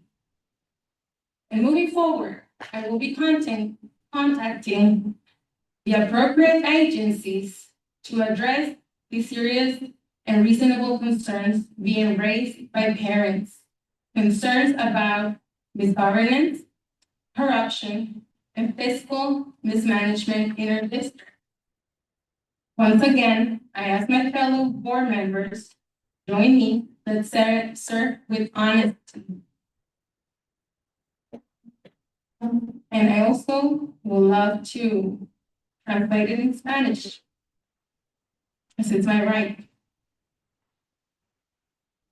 Soy la board member Kenia Peraza, madre, esposa y residente local. También soy la única republicana electa en una mesa directiva compuesta por miembros completamente demócratas. Estoy aquí no solo como servidora pública, sino como una defensora de la Constitución. Fui elegida para ser una voz independiente para nuestra comunidad y creo que es mi deber, mi derecho, hablar con honestidad, claridad y sin miedo. Eso es lo que garantiza la primera enmienda, no solo para mí, sino para cada padre, maestro, cada estudiante y cada contribuyente del distrito escolar de San Ysidro. Pero esta noche quiero ser sincera, sí temo represalias por parte de intereses especiales poderosos. Intereses que han influido en este distrito detrás de las escenas por demasiado tiempo. Pero no me voy a rendir, no me voy a quedar callada, porque nuestros estudiantes y nuestras familias merecen algo mejor. Y no fui elegida para quedarme en silencio cuando más importa. Recordemos el pasado, un pago de $211,000 aprobado bajo José Barajas a un superintendente acusado formalmente. Condenas de exmiembros de la mesa, violaciones éticas y el 15 de enero del 2013, 4 personas acusadas por cargos de corrupción. Esta es nuestra historia, pero no tiene que ser el futuro. Voy a luchar para asegurarme de que esos errores no se repitan. Seguiré alzando la voz y protegeré a cualquiera que denuncie lo que está mal para hacer lo correcto. Nadie debería temer castigo por decir la verdad. Les pido a mis colegas en la mesa directiva, únanse a mí, sirvamos con honestidad, defendemos la libertad de elección escolar, elevemos los estándares académicos, respetemos el dinero del pueblo y la voz del pueblo. Porque si no defendemos a la primera enmienda aquí en nuestras escuelas, entonces ¿dónde? Y ahora en adelante estaré contactando a las agencias correspondientes para atender estas preocupaciones serias y razonables que están expresando los padres. Preocupaciones sobre la administración, corrupción y mal manejo fiscal en nuestro distrito. Una vez más, les pido a mis colegas, únanse a mí, sirvamos con honestidad. Gracias y que Dios bendiga a los Estados Unidos.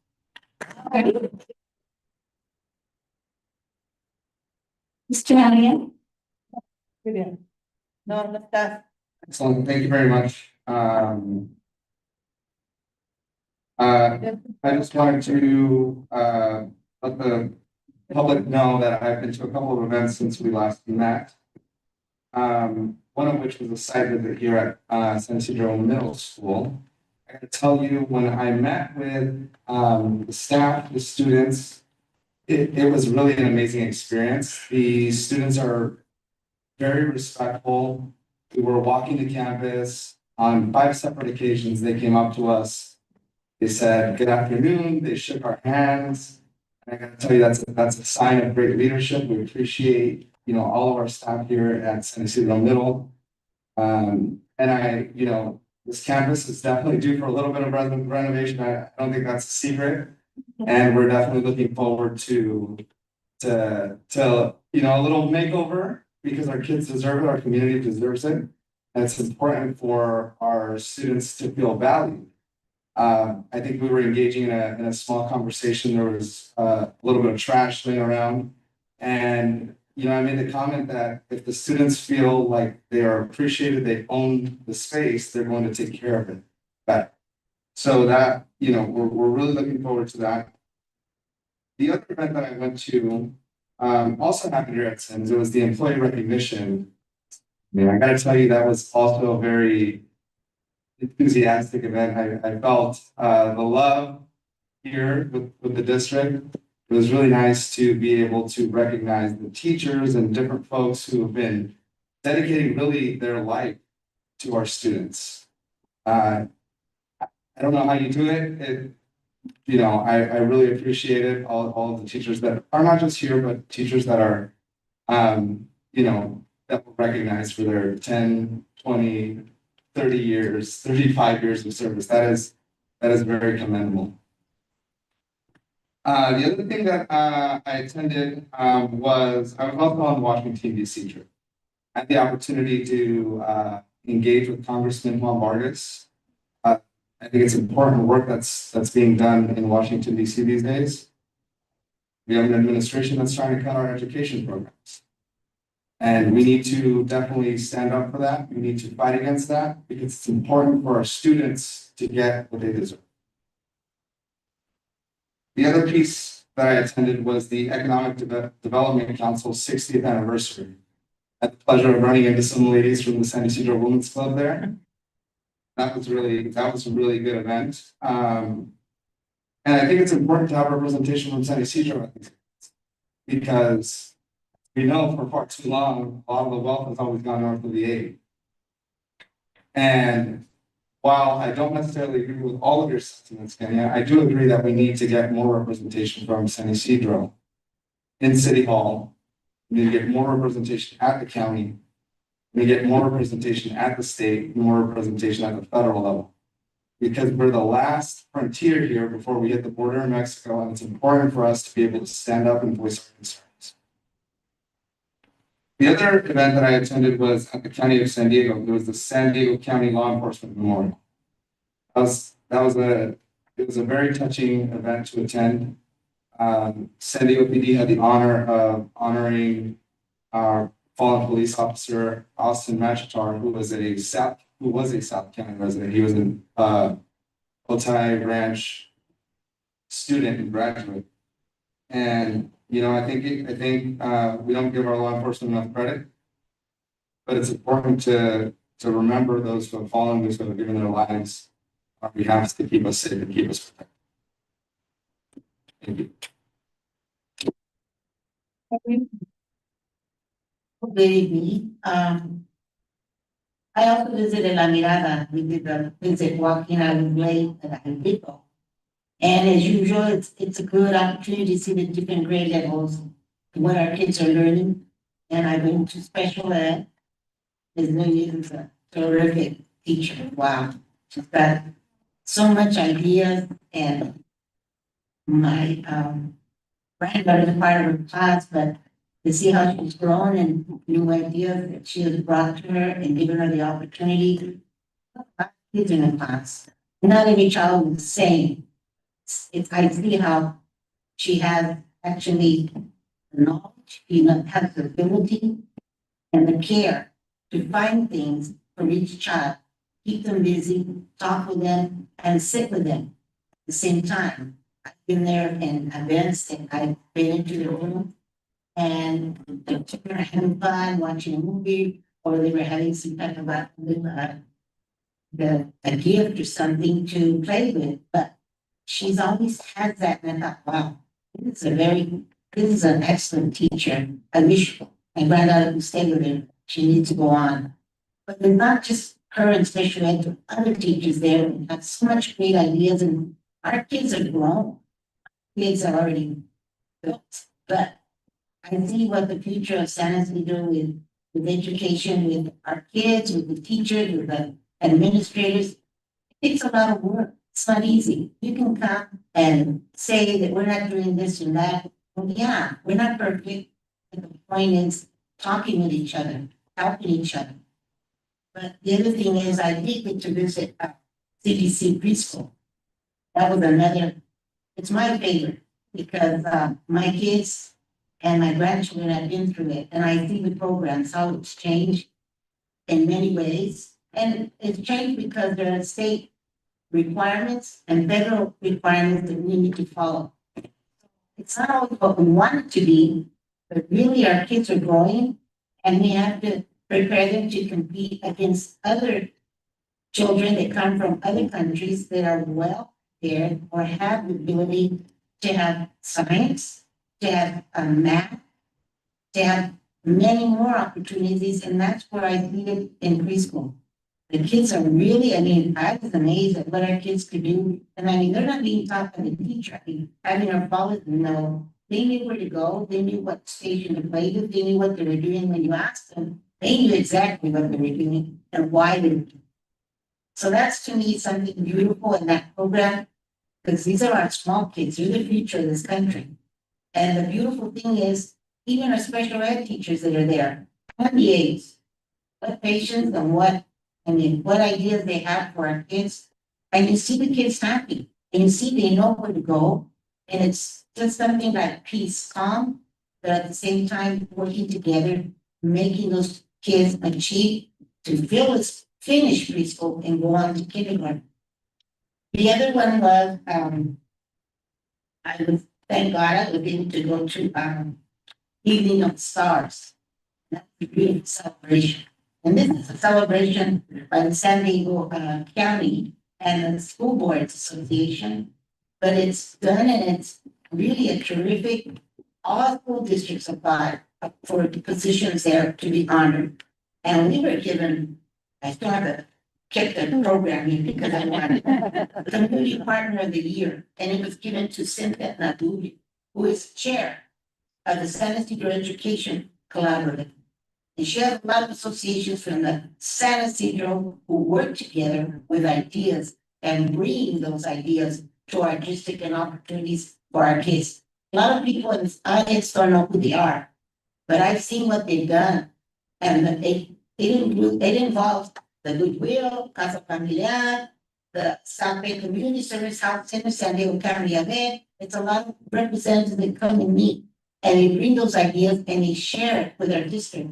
And that's an opportunity, and I know that they have a day where they go to the Las Americas to teach our kids in the 6th and the 8th grade to learn about business and give them an idea of how they could be doing it when they get to that age. So I think it's a very, very well commendable, and I thought, wow, what an honor for Ms. Nabura. What an honor, because it takes a lot of work. The other one was Special Ed Administrator of the Year. And that was Mr. Madera's prize. And I think we had never been recognized at any organization for special ed director. And that was something I thought that really felt with me because it shined a star with other districts. And I mean big districts, Oceanside, Vista, Fallbrook, Sweetwater. And, it's a lot of competition, but Thank you, Mr. Madera, because you showed them, well, what you've done. You're not perfect, but nobody's perfect. But you brought some pride, orgullo to our district. So thank you and your staff for everything you guys do. Everything, I mean, from the bottom to the top.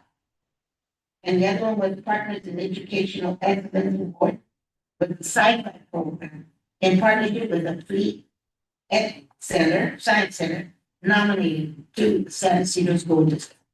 Another group, teachers that are out there in the class teaching our kids science and giving them the opportunity to learn, no matter who you are, what class you're in. The other thing is, that's something that brought us to thinking about something else that I went to the 22nd annual Innovation and Education Award Ceremony.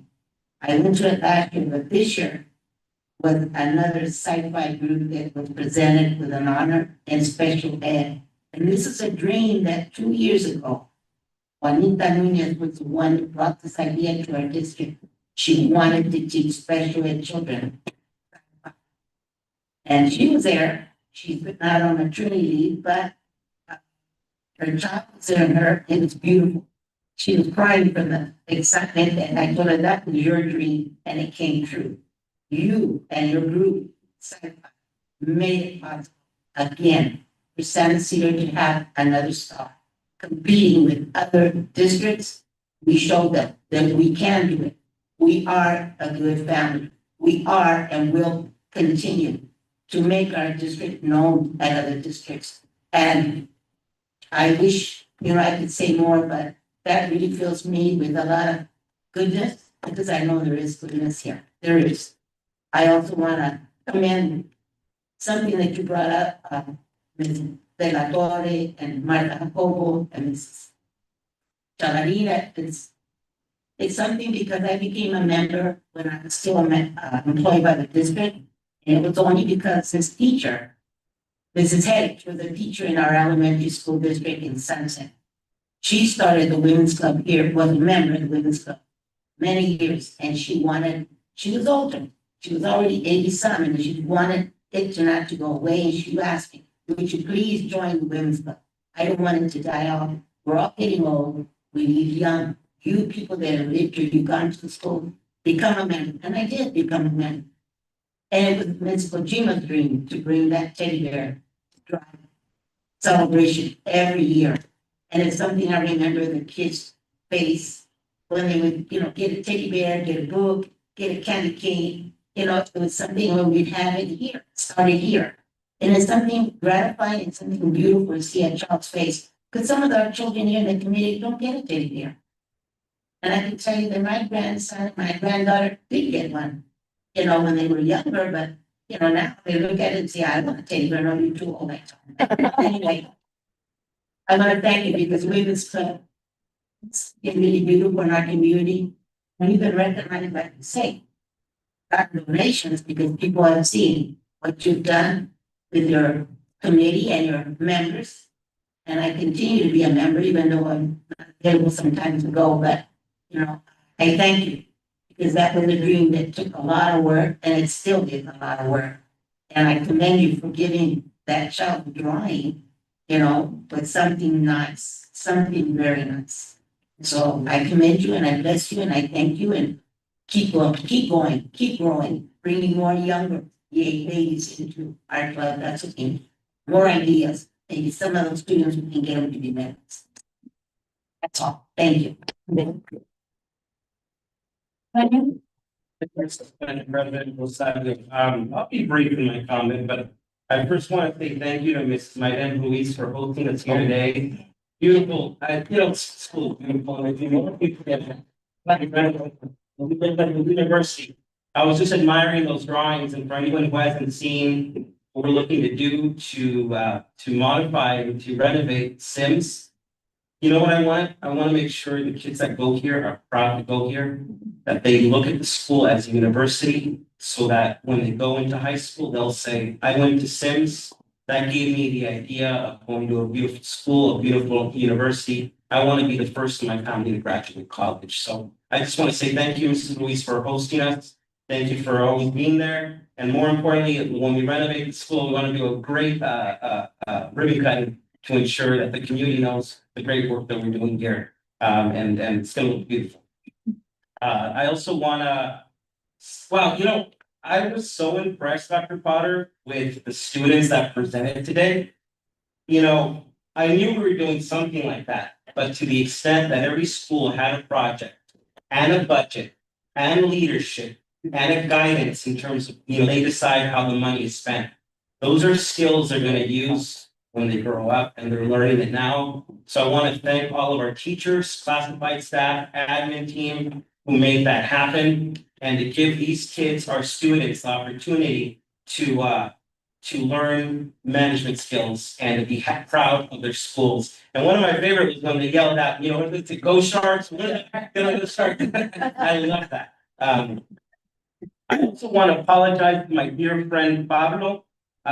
He invited me to this year's Riders team, but I couldn't attend, my friend. But I promise you, I will be there next year. I heard and I have the booklet, and I'll be reading this over the weekend, the 3-day weekend, and I look forward to reading the students' writings. We used to, one of the first Riders teas I attended, it was, I believe Mrs. Kojima that started it. She invited me. I was brand new in the community trying to get involved, and she invited me, and I came in, and I remember some of those students are now already graduated college, and they come to me, and it makes me feel very, because I started on 25, give or take 24, and it's just so it's a blessing to know that this tradition is continuing. And for those of you who don't know about the Writers' Tea, it's really giving our young students the opportunity to write something special and to have it published so that's something that they can keep forever. So I just want to say thank you to everyone involved. Connie, I know you were involved too. Thank you for everybody that was involved. It's beautiful. I can't say enough how important the San Ysidro Women's Club is to our community, not just to our district, but to our community. And when you look at the leadership, when Mrs. Chavarin, Mrs. De La Torre, Mrs. Jacobo, they're all community leaders here. Mrs. Jacobo taught for decades in this school district. And I'm going to say, Mrs. Jacobo, you are someone that I admire so much because there's nothing like being a teacher, retiring, and then coming back and doing the same thing, giving people hope. You know, Mrs. De La Torre was an educator. She was assistant soup for many years as well here in the school district. Mrs. Kojima, obviously she was our past superintendent, and Ms. Chavarin is a valuable community member who's always been there. And it's consistency like that that keeps this district going.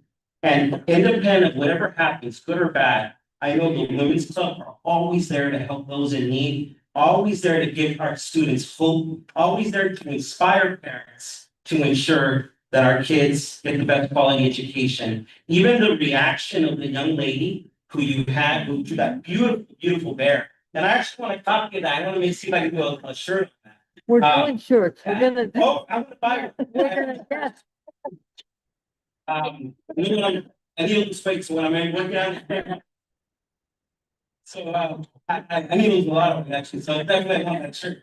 The point is, I do feel even her reaction of receiving the $100 bill, that was just something beautiful, because the truth is that obviously she wasn't doing it for the $100 bill, but the fact that she got it and she knows, oh, I did my work, and this is great. It just really, I just want to say thank you from the bottom of my heart. I also want to publicly acknowledge Community Health Group, Norma Diaz, for her sponsorship to our community. You know, before I worked for Juan Vargas, I worked for 11 years at a community health center. And I can tell you this, that the work that health centers and health plans do for those in need is invaluable. Thousands, if not tens of thousands of people are getting quality health care because of insurances like CHG, because of community health centers like San Ysidro Health, like the Imperial Beach Community Clinic. And that's where I worked, the Imperial Beach Community Clinic. I did that for 11 years. So I just want to say thank you. If you can let her know. If I see her, I'll let her know. But I just want to say, if you do talk to her. She's a doctor now. Okay, doctor. Yes. Doctor. Doctor. There you go. I just want to say thank you. Let her know thank you. The last thing is a couple of events that I attended. The Innovation in Education event was spectacular. I think we all had a blast there. I think what was most important is that we received 2 awards there. We received the Sci-Fi Award, and then Dr. Potter received an award as the superintendent. Can you believe that? County recognized awards.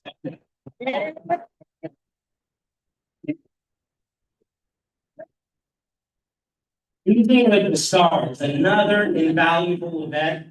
We have obviously Liana, who was with us in the sci-fi program, was awarded then. Our fabulous Oscar Monera and his special ed department were awarded. And obviously Cynthia Nagura, who started the San Ysidro Education Collaborative. In fact, a lot of you don't know is that when she came with that idea, it was very difficult to get that collaborative involved. But in terms of just getting it started, just so happy to see that it has a life of its own and it's thriving and it's being now county recognized. Believe that is just spectacular, spectacular work. So I just want to say thank you for everyone that was awarded. I do want to give a special shout out to our teachers union who's here today. You know, when I first got on the board, we went through a lot of stuff. And one of the things I remember, the most senior board member here, is I remember the admin team wanting the board to cut teachers' salaries by 8%, which led to a 3-day strike. 24, actually 3-year, 24% strike.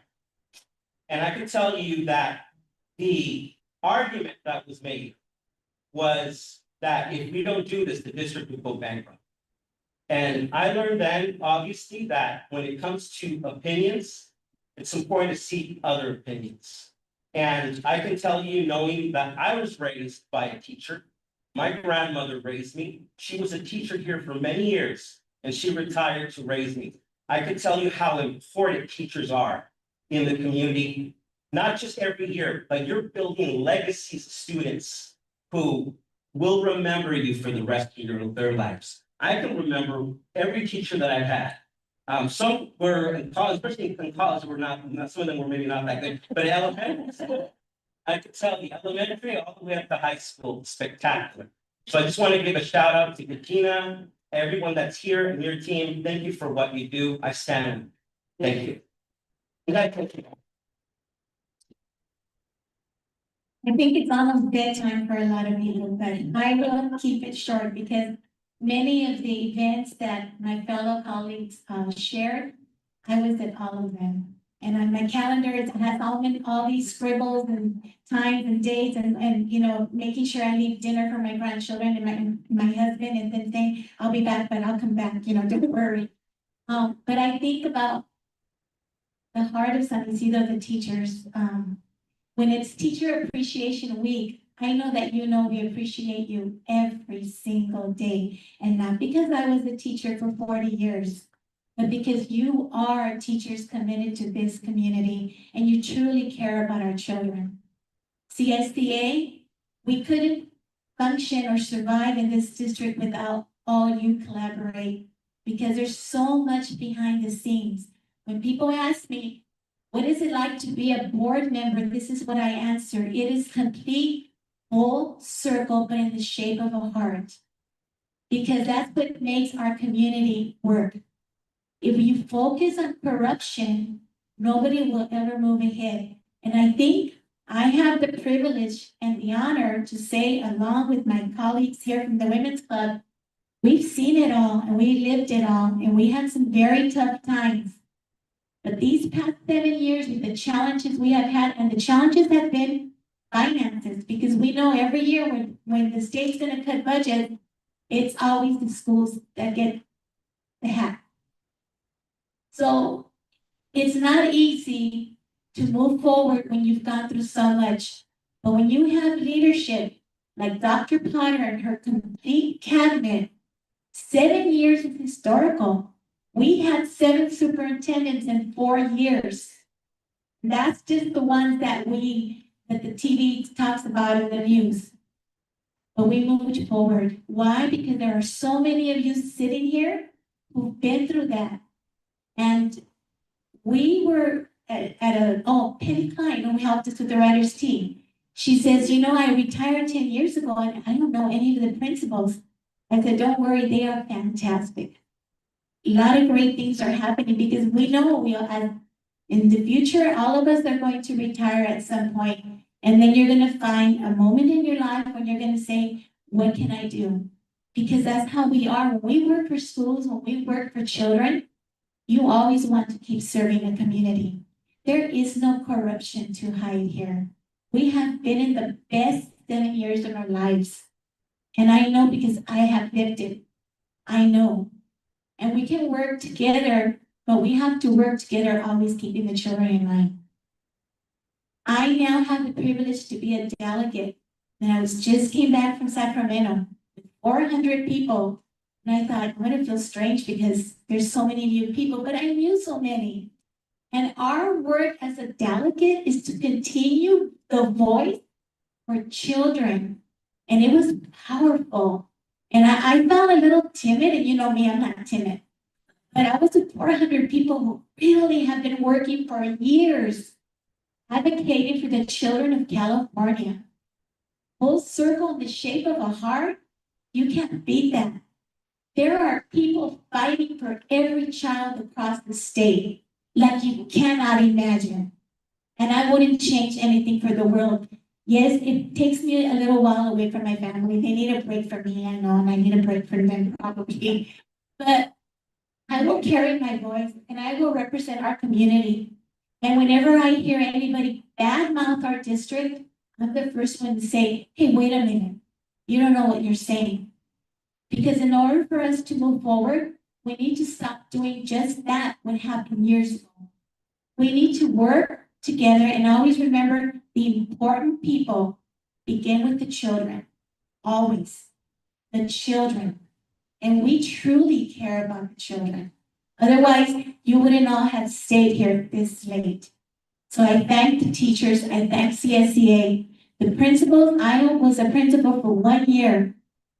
33 years old, I said, take me back to the classroom. There's no way. And that's, you know, because my heart was in the classroom, but I know what you do, your leadership is highly, highly respected in this community by so many, more so than none. So never give up. Know it's hard because sometimes there are people that will bring you down. Don't let anybody stop you. That's what we tell our students. Make your dreams come true. Don't let anybody stop you. So to be recognized at state level for our programs, we have to find a way to write grants for our sci-fi program. It is one of the strongest program we have had in years. And I know the teachers, I love sci-fi. My children had an opportunity to learn science hands-on by expert teachers from our own school district. What better than to have our amazing, talented teachers come into the classrooms and support not just the children learning science, but also staff to collaborate, sit down and have meaningful conversations. How do we help children continue improving? And that's what we're all about. And that's what you're doing day in and day out. The school year is almost over, but the next one's around the corner. And we're going to have more challenges. I've never met anybody who's the greatest person with finances. I thank you. You would never hide a penny from the children. And I thank you because to be falsely accused of hiding and money and finances, it's not fair to the district, it's not fair to you. One of the hardest working individuals. And so find some money for sci-fi. But all the places and all these wonderful people, and I was able to advocate this time as my second year, but to walk up the Capitol, take a metro, which, you know, that's scary for a girl from East LA, growing up and working out in San Ysidro, going to Washington DC is scary. I loved it. But then you have our former board member, Rudy Lopez, who will do that. He'll put you on a metro by yourself and say, just get off here. And I'm sitting there scared and saying, okay, I'm far from San Ysidro. Get lost. But I didn't get lost. We got to the hill, and thank goodness to Mr. Arias also helped me. And we were the lucky ones because most of the time we meet with staffers. We happened to see Juan Vargas running to the airport, no, to the elevator to hide from everybody because he had to eat lunch. He probably had not eaten for 3 days. And he saw us and we said, we have an appointment at 1:15, and he's like, oh, okay, I'm gonna eat fast. He met with us personally, and that was the big plus. We were there to advocate for federal funds, and we are going through the biggest nightmare our country has ever and will be enduring in these next few years. To cut money from children is not right. And if anybody who thinks that's right, then you are in the wrong place. So we are going to fight and advocate for our children. It doesn't matter how many times the door gets shut, we're gonna kick it open.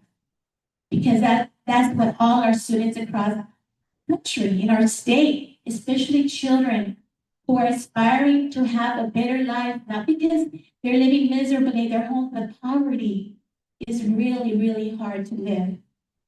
I know I grew up in deep poverty, but education opened the doors. And to think I'm a delegate now, my family says we can't believe it. So I think that to be role models for our children is so powerful. And we have to be very careful with our words, because children are listening to us. So turning the words around, the writers and artists anthology was amazing. And Pablo, you worked as the editor, but he had a whole team. Again, nobody works alone. And so we thank you for that amazing anthology. I've been reading the stories, and the artwork was amazing. And I was asked if I could write the preface. I read it to the parents there. But I chose one of my heroes, Martin Luther King. And he said, if you want to change the world, pick up your pen and write. And I want to encourage us to continue having our children write their thoughts, their emotions, their fears, their dreams, and art. Art, as you can see, just with that bear, it just opens up so much of what's in our heart. And I love teddy bears, and that was a fabulous drawing. Every child is an artist. The problem is staying an artist when you grow up. Pablo Picasso did that. So we have to keep encouraging our children to draw, to write, to talk. They all have great futures. Why? Because they're going through the schools in San Ysidro. Why? Because we're working to make sure that they have the best education possible. Why? Because I will continue to speak up at Washington, D.C. and Sacramento. Why? Because serving the board, all of us here have one important job, if you want to call it a job, the children. And if we start forgetting that and accusing and attacking people, we're cheating the children. That's not what we should do. People who live in the community, you know, people who are new in the community, get involved, but first learn about the community. That's all I have to say.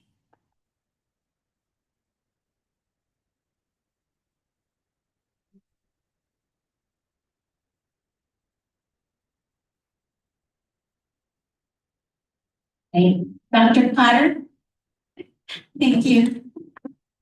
Thank you, Madam President. You know, I was thinking back in 2018 when I had the absolute honor to become the superintendent for our school district, and the journey that we've gone on over the last 7, now beginning 8 years together. And I was thinking about Dr. Seuss and his book, Oh, the Places You'll Go. And I have to share with you, I could not be more proud of our district than I am today. In the last 7 years, we have not just become a stable district, we have become a remarkable school district that has been winning awards for the last few years at the county, at the state, and at the federal level. We've had amazing reports for things all across our district, everything from curriculum and instruction, phenomenal teachers, amazing classified programs and departments. And I'm so proud of us, incredibly proud of us. And as I was preparing my comments for this evening, I realized that in a short 4 weeks, we have done so much that I was going to begin by saying, I'm so sorry, I'm going to talk a lot tonight. So I'm going to begin because I have much to say about what we've done in just 4 weeks, let alone what we've done and accomplished together as a united team in 7 years. So in 4 weeks, what has happened in San Ysidro School District? Oh my gosh, it's pages. So here, let's start with April 18th, the 4th annual San Ysidro STEM Fair, one of the largest STEM fairs in the entire county, right here in our school district.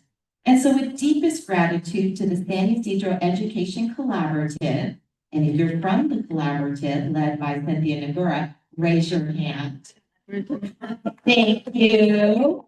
Thank you so much for organizing this inspiring event that celebrates science, technology, engineering, mathematics.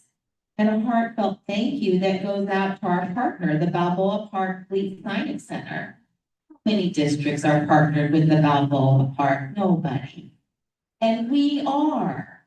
And not only that, but we ended up having about 2,000 families and students attend that event. Oh, sorry, Miss Leanna Davis, who was right there with our sci-fi team helping to lead the event. How many? Oh my gosh, 2,500. Just remarkable. I have to say, I'm going to do that color run next year. I'm going to wear the goggles and run with the kids. I'm watch me. April 22nd, the Global Goals Earth Day Forum, the first ever at the Balboa Park Fleet Science Center. That was the inaugural Global Goals Forum, an innovative event designed to empower 6th grade students to think critically about global challenges and to collaborate on meaningful solutions.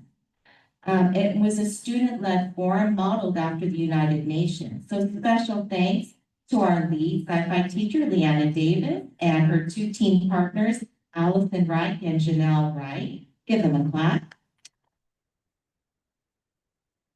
It was a great success. And then we had several teachers help and chaperone our student groups. And I think a few were in the house. I know that Natalie LaRosa is in the house for her class.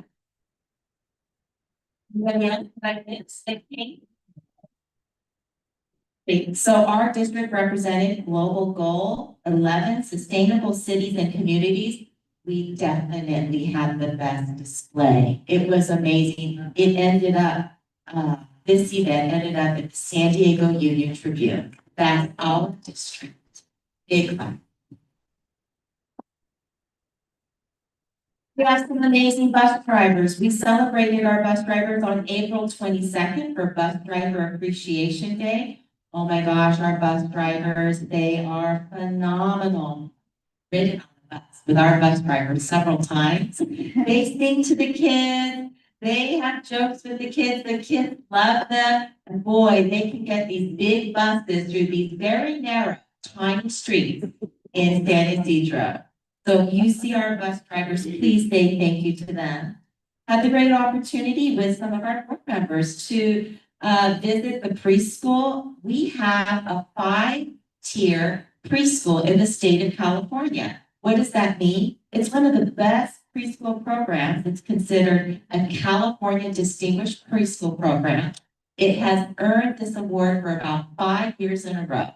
Please give the preschool a clap.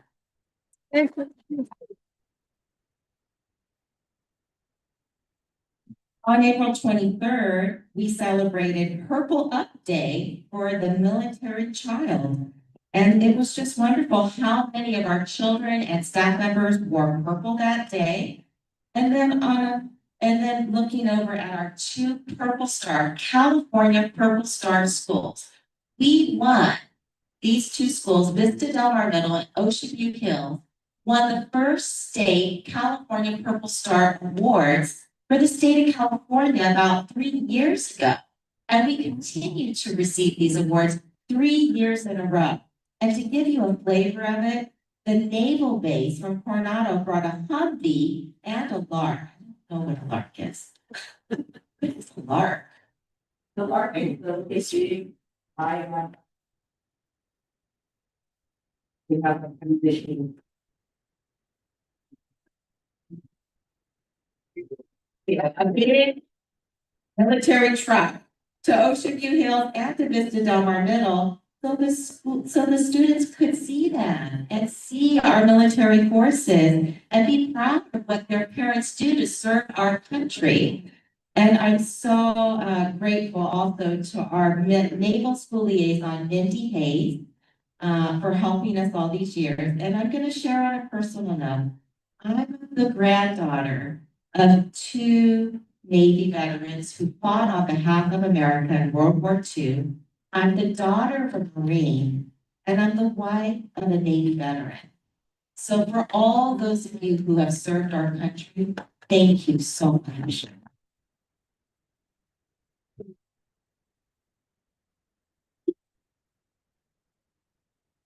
I'm also very proud of us because we recognized and we celebrated Autism Acceptance Month by wearing blue on April 25th. And to share that our district deeply values the unique and talents and perspectives and contributions of our individuals and students who live with autism. And we remain very committed to fostering a supportive environment where all of our students feel seen, heard, respected, and cared for. So to our special education department who led that effort, thank you very much. I know it's long. We have some mighty heroes at our front offices, and those are our administrative assistants, like Miguel over here and Monica.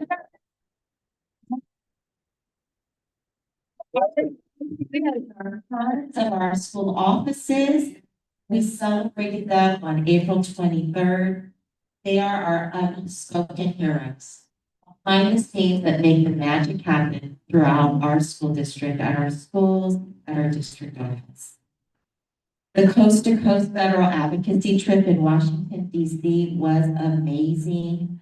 I'm so grateful. We had 3 board members attend. Our board president, Zenaida Rosario, and both of our 2 new board members, Ms. Kenya Peraza and Mr. Martin Arias. And I have to say, the importance of us representing education at the federal level is so critical.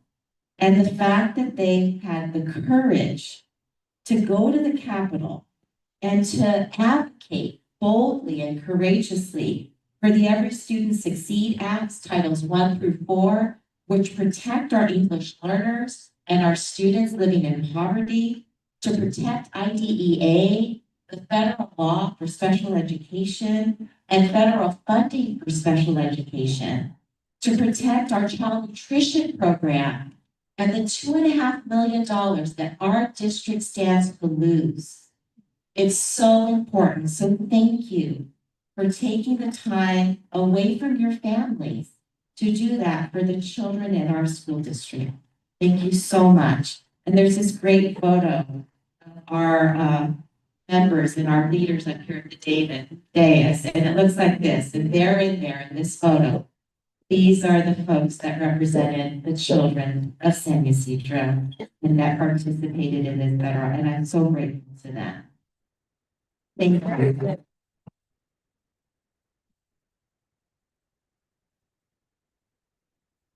Our child nutrition department, we celebrated the School Lunch Hero Day on May 2nd.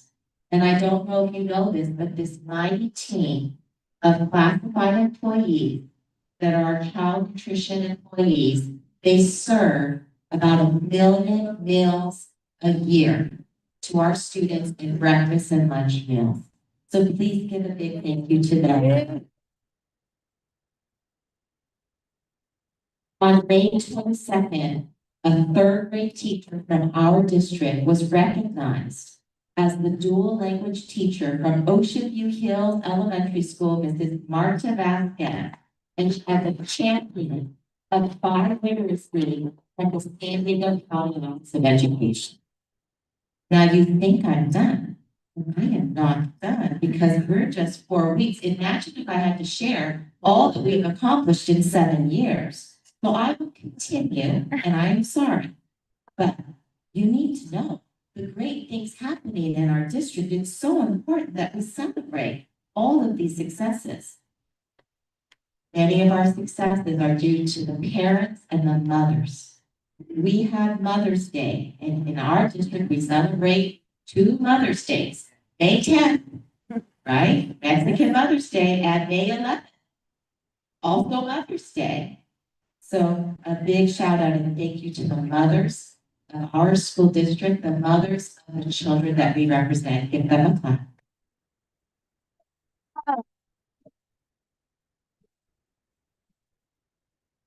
In the event that my husband, who's a father, is watching this, and I need to share that we are going to be celebrating Father's Day in June.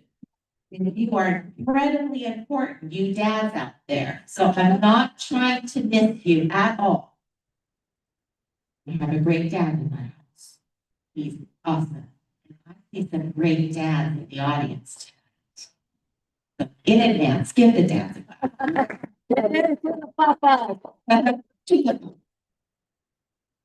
The 23rd annual Honoring Our Own event from school administrators and California School Boards Association was an amazing event. Our district had almost 40 representatives attend the event because we won 3 awards.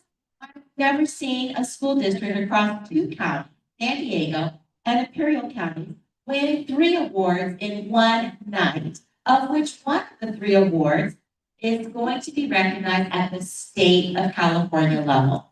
So, first award, the Sci-Fi program, partnered with the Science Fleet Center, were the recipients of the Partnership and Excellence Award with the San Ysidro Education Collaborative. Give them a clap.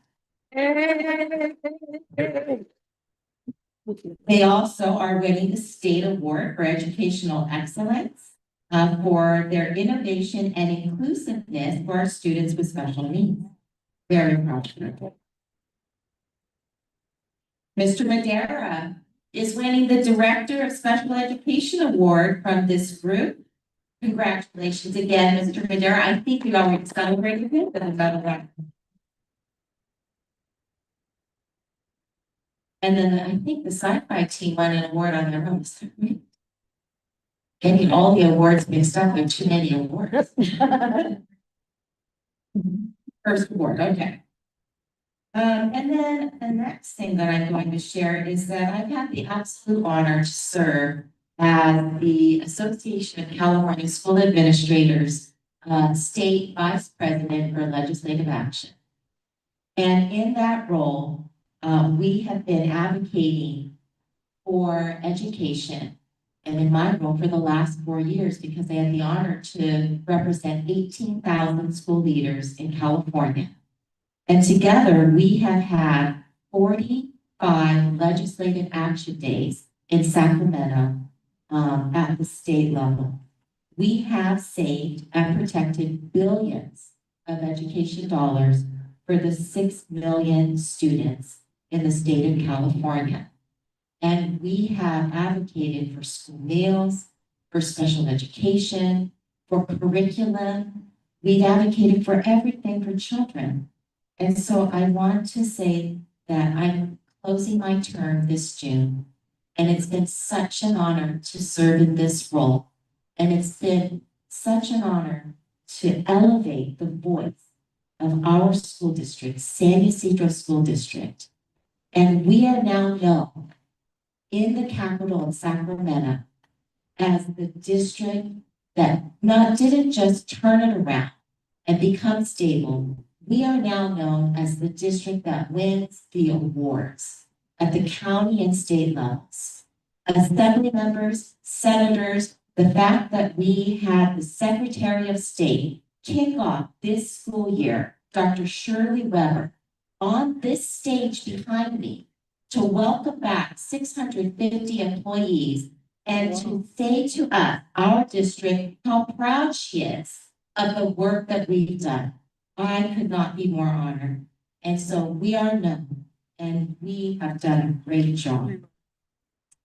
The South County Southwest Special Education Area had their 17th annual art exhibition, and the artwork from our students with special needs was recognized. And so thank you to our special education team. Our art was displayed for the entire county of San Diego. And our very own Melissa Hendricks, our beloved preschool teacher, she won the Teacher of the Year award for that recognition in that award. So we're very, very proud of her. And I know that she's been working on her education. I'm trying to remember if it was for an administrative credential and maybe a doctorate.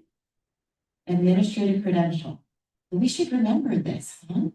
Yes, so she's a go-getter. That beacon of dedication. This week is Week of the Teacher. And we have Katina De Leon here representing SYDA. And I want to say to you and all of the teachers, about 250 teachers that you represent, on behalf of our school district, we give you deep gratitude and thanks. Thank you so much for dedicating your lives to the children of San Ysidro. Thank you so much for your loyalty, for your commitment, for the team for the long, long hours that you put in to giving your heart and your passion and compassion and care and warmth to the children that we serve. Thank you so much. Please give our teachers a round of applause.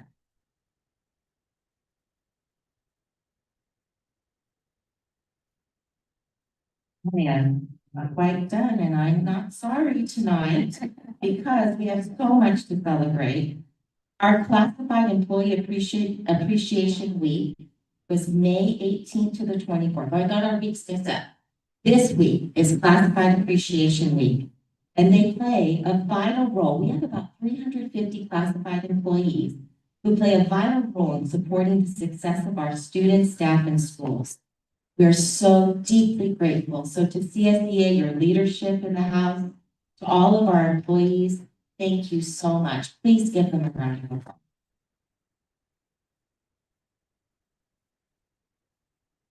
Our board member, our board vice president, Antonio Martinez, did attend our Classrooms of the Future's 22nd Annual Innovation in Education Award.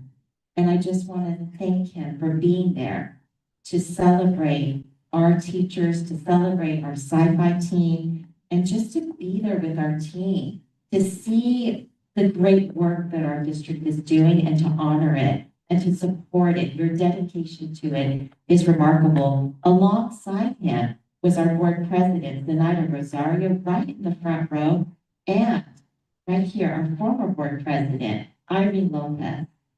All three were there and intended to support our district and with so much pride.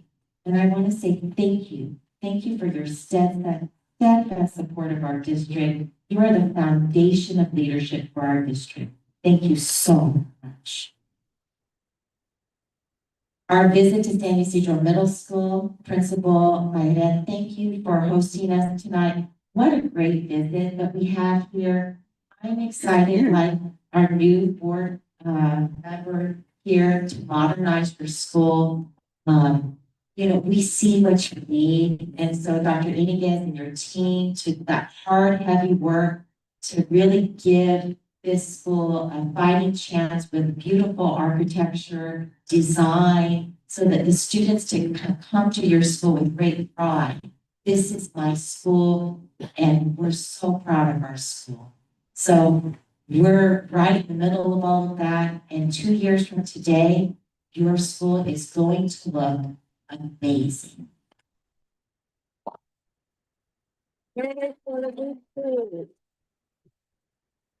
Mental Health Awareness Month also happened this month of May. And I know that we had those teachers, Miss Denise Fiestas, would you show us that artwork of the student again? Because I know you're wearing the shirt. It's great. Thank you for recognizing our students. We had preschool Olympics. And I know that one of our board members down here, Ms. Peraza, went to the preschool Olympics. And what a great event, second annual preschool Olympics. They had tricycle races, obstacle courses, ring tosses, potato sack races, and more, with bubbles floating through the air and lively music. Please give our preschool a big clap. Vista Del Mar Middle School, we're so grateful to them. They celebrated positive action and the DARE graduation. The National Guard came to their school to celebrate with them. So a big thanks to VDM and to the National Guard. Folks, don't worry, I left out the police department. They also brought their vehicles. And if you want to see a look, this is a Humvee. Look at this thing. My goodness. What a great thing. Okay, I am now almost done. The district anthology ceremony happened this week. And we're so grateful. I want to just say thank you. We published about 100 pieces of student writing and artwork in the anthology. It's a powerful reflection of the imagination and thoughtfulness and heart that's found not only within our students, but within our community. And a very special thank you to our retired teachers who have carried the light of the student anthology, Penny Klein and Melanie Miller, and our very own board president, Zenaida Rosario, who brought it back, with our editor, Pablo Klein, over here. And please give them a big clap. The COD event and coordinator with educational services, the team, and Mr. Ramos. Give them also a round. Our HR department, Mr. Burciaga, where are you? Humble and wise, sitting in the front row. His HR team conducted and put together an amazing employee recognition ceremony on May 14th last week in this room. And I'm so thankful. And boy, what a festive event it was. I think that Mr. Arias noted how happy and excited everyone was. We celebrated years of service, 10 years, 15, 20, 25, 30, and 35 years of service of our employees. And so I just want to shout out the 30 years of service. We had 4 employees. We had Guadalupe Pereira, Jose Luis Mejia, Elizabeth Originales, and our very own Efrain Burciaga, 30 years.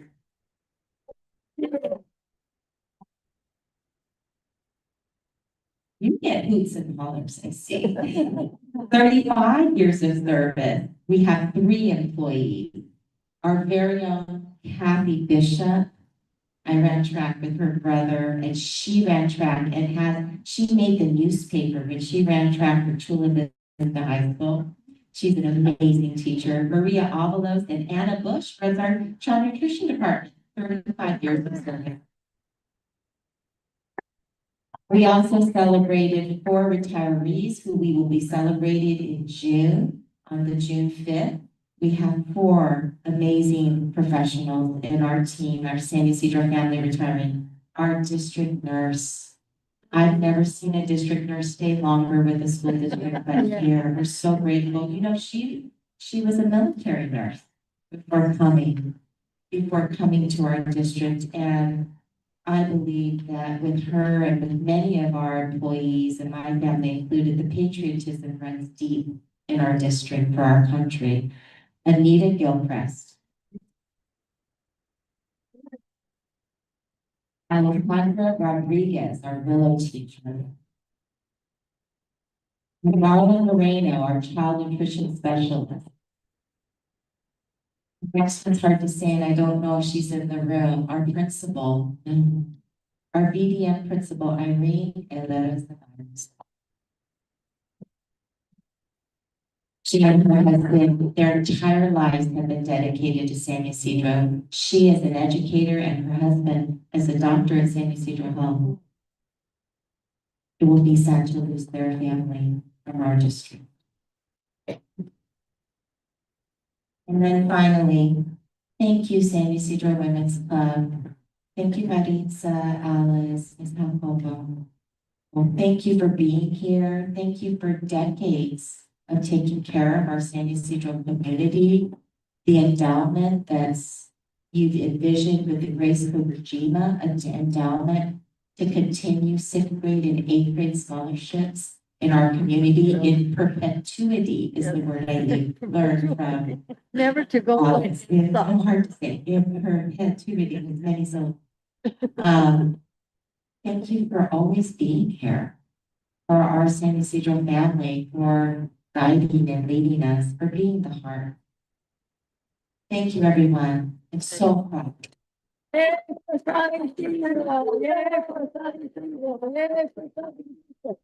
Before we continue, I just want to say that I've been sitting here looking at this amazing tablecloth we have, and it says, the estimate year that San Ysidro began, people started documenting our history was 1887, and I think about 2087, what will 200, what will, after 200 years, what will we look like? We're gonna look like what we're planting the seed right now. So I wanna thank you because every recognition, small or grand, it was all earned by hard-working individuals working together.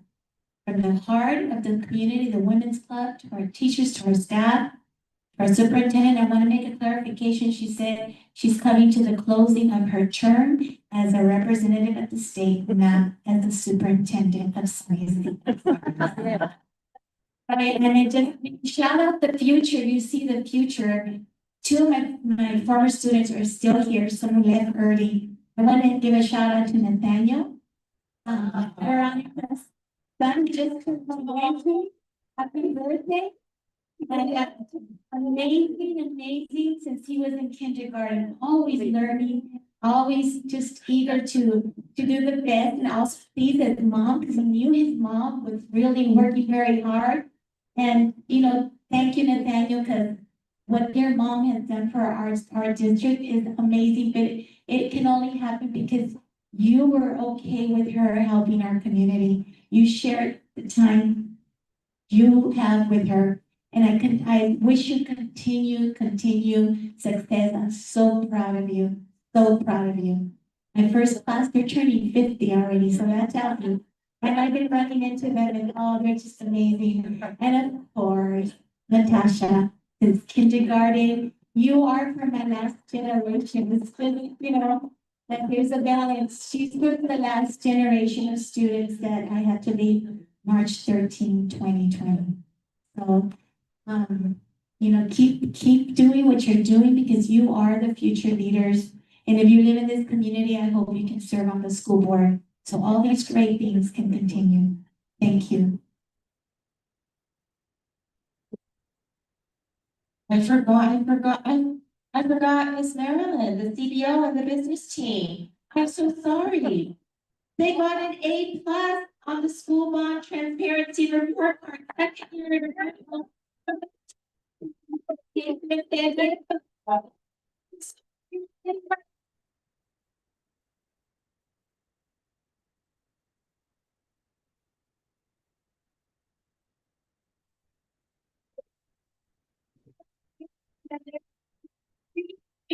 Score the budget. Here you go, Marilyn. Thank you to you and your team. I also wanna, today with this, the award we gave out, I didn't know when I complained about the volleyball nets at La Mirada. And now I find out that the outcome was your student council that meets with Dr. Potter, superintendent. And I don't know if there's other districts that do that. This is an idea that she brought to the community, and I think it's what they presented today was beautiful. You know, these are the future, and they are already prepared to go on. But I didn't know that Mr. Borges is the one that made that possible by giving them the money to use that money for their school, but they made the decision as a group that is representing the school. And you see what they accomplished, and I got, my God, these are kids that are gonna be the future of this community. Hopefully they stay, but they have learned something. And I wanna thank you, Mr. Borges, because you thought of things, and I know that when you were at Willow, that area, that school grew because of you. You brought a lot of ideas, you brought a lot of help. And every time that I went school year to the meetings or to the recognition of perfect attendance, I was amazed at what you could do with what you did with that community. So I know that a lot of parents told me, why did you move him from our district? He went up to the middle school district, so, and he's still working. He still has the mind to do something and complete it. And I really thank you. Thank you very much.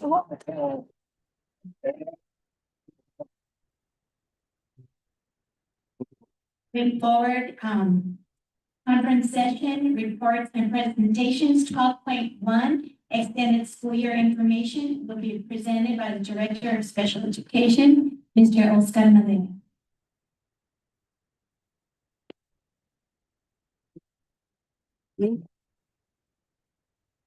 Good evening, Madam President, board members, and Dr. Potter. Excuse the voice, but I just I'm recuperating from laryngitis. Singing too much. Singing too much. So today, presenting on ESY for the 24-25 school year. Extended school year, students' attendance has increased with having a longer ESY versus shorter days. Attendance to ESY is voluntary, is an offer that is made as part of the IEP process. This model also allows families to have a break during the summer, allows parents to also go to work. SYSD staff applications to work during ESY has also increased due to the 3-week then versus the 4-week. And again, it's because it's voluntary for them to work if they want to. Due to our modified traditional school year calendar, our summer is pretty short because we have a 6-week break. By us doing a 3-week ESY allows families and our staff to have 3 weeks off as well.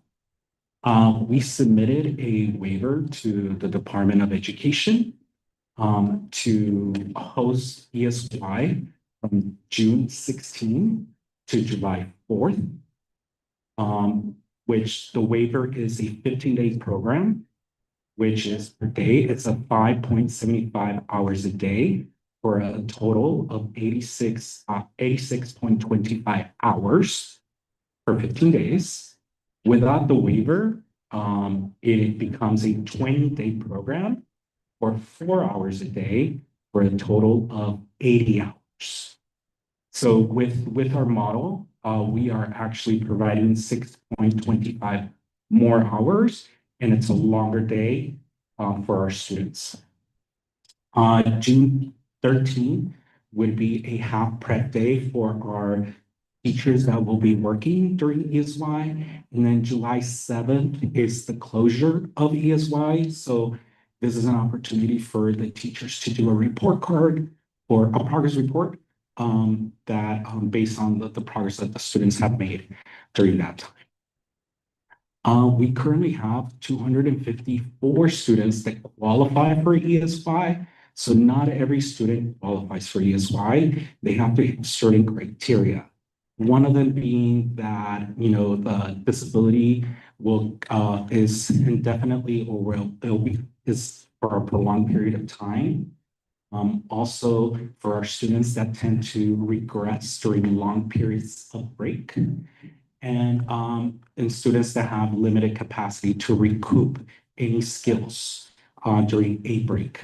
So the IEP team members go through a criteria, and from there they make a recommendation based on students' academic needs.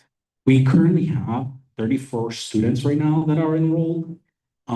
We did give parents a due date for this Friday for the applications, and I put it in quotations due date because it's not really a hard stop to take the applications.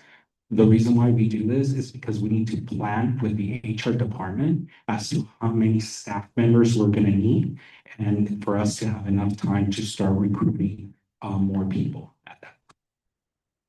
Parents were mailed the ESY applications in April, and also teachers have been reminding parents of those students that do qualify for ESY. One of the things that we've seen historically is that since we changed the model, we have been seeing an increase of student participation during ESY. So in 2021-22, we had 241 students that qualified. We had 50 attended that session. For 2022 to 23rd, we had 249 students that qualified and 56 students that attended. And for 2023-24, we had 273 students that qualified and 68. So you can see that increase slowly. So the 34 applicants that we have right now is not, I'm not worried about it because we'll probably get more applications as we get closer for the end of the school year. Even if they come during ESY, if it's already started, we still take all of our students. So this year, Miss English is lending us her school, and we're using La Mirada Elementary for ESY. Our preschoolers will be going to school from 7:45 to 11, and then our TK to 8th grade will be going from 7:45 to 1:45, and this is mild to moderate students with mild to moderate disabilities or moderate to severe disabilities. Each year, we try to change the theme to make it fun for the students because obviously coming to school during summer and then they have siblings at home that are not going to school.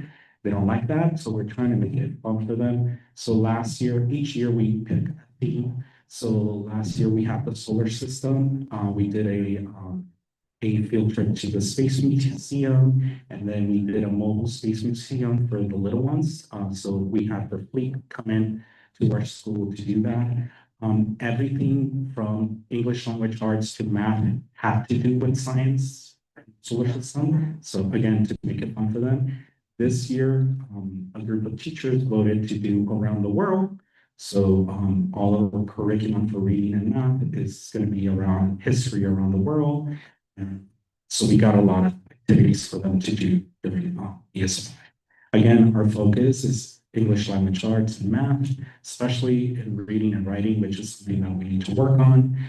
We are recruiting for a sci-fi teacher if anybody's interested, Ms. Liana, to do some sci-fi activities with their kids. And then they also receive any type of DAS services that they get as part of their IEP, which includes speech and language services, occupational therapy, adaptive physical education, physical therapy, and counseling, and many other services as well. Thank you. Thank you. I'm sure it will be a great program. Maybe we can visit Dr. Potter if it's okay with your staff and your office. Yes. You want to ask a question?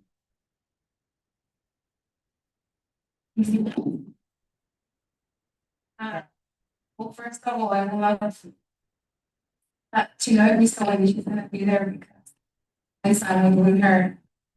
He loved. She was working. The other thing is, so.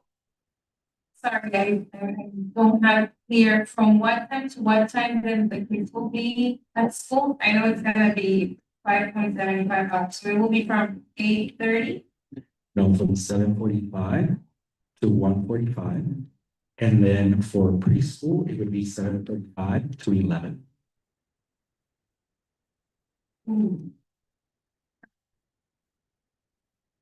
But, and then other.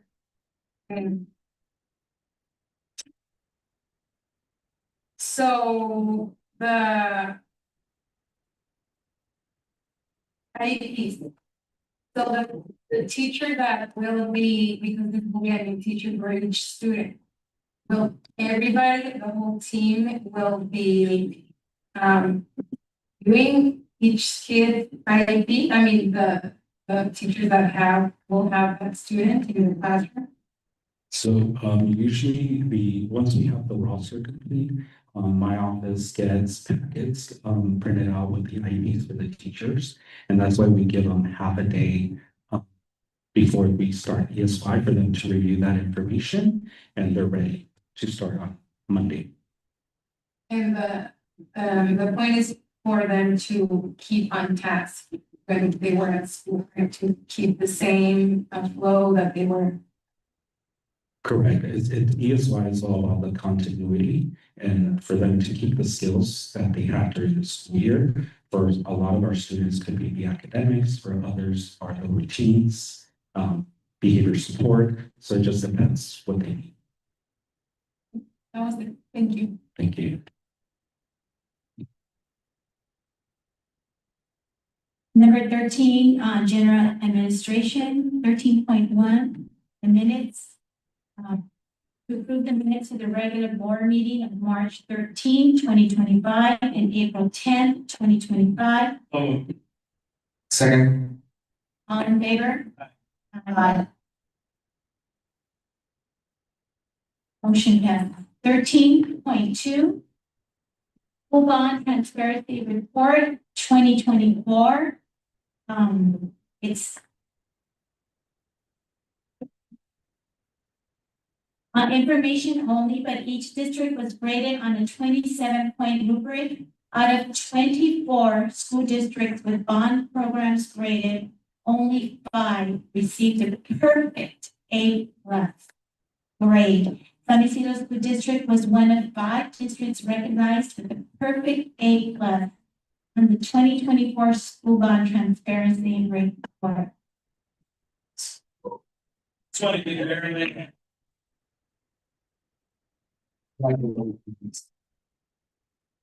Thirteen point three, annual financial audit report for general obligation bond measure T for fiscal year 2023 to 24. To approve the 2023 annual financial audit report for general obligation bonds measure T. All in favor? Aye. Aye. Passes 5-0. 13.4. Annual financial audit report for general obligation bond measure U for fiscal year 2023-24. I second. All in favor? Aye. Aye. I have something to bring up with this, very quick. I saw in the materials, that we're out of compliance for not being, in compliance with some vacant positions for our bond committee. This is the right item in the agenda, correct, Mr. Ramirez? This is the one? And, I just. Yes. Oh, I'm sorry. Okay. This is the one, right? Yes, we do currently have all things, built. Oh. Yes. Well, and the material said that, we needed to recruit a community member that is an active in a senior citizen association. Yes, for 23-24, it was vacant, Okay. but as of 24-25, it has been filled by Miss Nancy Pearl. She was a former educator and administrator from the Chula Vista Elementary School. Okay, great. And also the COC. We also have a COC. It says that to recruit the COC We did not have an active member represented a owner by taxpayer organization. It's the COC and the BOC, they're the same acronym. It's related to the same. And it was also in the other, in the 2023 to the 24, right now, we have everything covered then for Yes, this year? we have every seat filled. Oh, okay. Well, that caught my attention in the material. It's really hard to find. Good to know that we have it. Okay. Thank you. Aye. 13.5, open public hearing for resolution number 24/25-0037, authorizing request for a waiver from the State Board of Education relative to statutory general obligation bond debt limitations as provided by sections 15102 and 15334.5 of the Education Code. I'll make the motion to open the public meeting. Second. We vote on it, and then once that, we'll bang the gavel and we'll open the meetings. All in favor? Aye. Aye. Sorry, can you repeat that again? This is not for So this- all the items, right? This is to open, this agenda item is to open the public meeting. Oh, sorry. Yes, I, By roll, and, the meeting is open now. Madam President, may we begin with just, we do have a guest from the representative from Del Scott Company. If our CBO can introduce him and he could just ever so briefly explain the purpose of the waiver. And at this point in time, we do not have any public comment. Is that correct, Mr. Ortega? But before we close the public hearing, I think it's important that we understand the waiver. Hi, good evening. I'd like to present Joe Crump from Del Scott and Company. Del Scott and Company is our financial advisor. He will give an overview on debt limit waivers. Thank you, Marilyn. So yeah, let me just briefly give a little bit of background about the resolution that is on the agenda. So this resolution would enable the district to apply for something called a debt limit waiver. So California public agencies, including school districts, are subject to a debt limit. And for elementary school districts like San Ysidro, this limit is a limit on the amount of bonds that can be outstanding at any given time. And the limit is equal to 1.25% of the district's total assessed value. And so, as you can sort of imagine, for districts that are on the smaller side, it's not that unusual for them to reach this limit. And actually, this was the case a few years ago in 2020. So after district voters approved measures U and T, the district applied for and received a similar limit for those measure U and T bonds. And the process is pretty simple. The State Board of Education requires that the district board approve a resolution to apply for the waiver and also submit other required materials. And as long as all those materials are submitted, the State Board of Education is obligated to grant the waiver. And so in the slide, we kind of see how this works. So the gray bars are the currently outstanding bonds. So you can see there already is that waiver outstanding. So it's a little bit over, but pretty close. That black line represents the 1.25% limit. But then in the green, you can see when the district starts issuing the new bonds that were approved in November, then it started going above that limit. And so that's where the waiver comes in, where the state will essentially grant for a limited period of time a new higher percentage. And in terms of timing, assuming the board goes ahead and approves this resolution tonight. Thanks, Rowan. Assuming the board approves this resolution tonight, there is a rolling deadline, so the next deadline is next Tuesday, and so we have all the other materials ready for the application to be submitted. And based on that deadline, the State Board of Education will put the waiver on the agenda for their September meeting. And so after that point, then the district will be able to issue its measure KK, MM, and LL bonds. So that's a summary of the process, but I'd be happy to answer any questions. Thank you.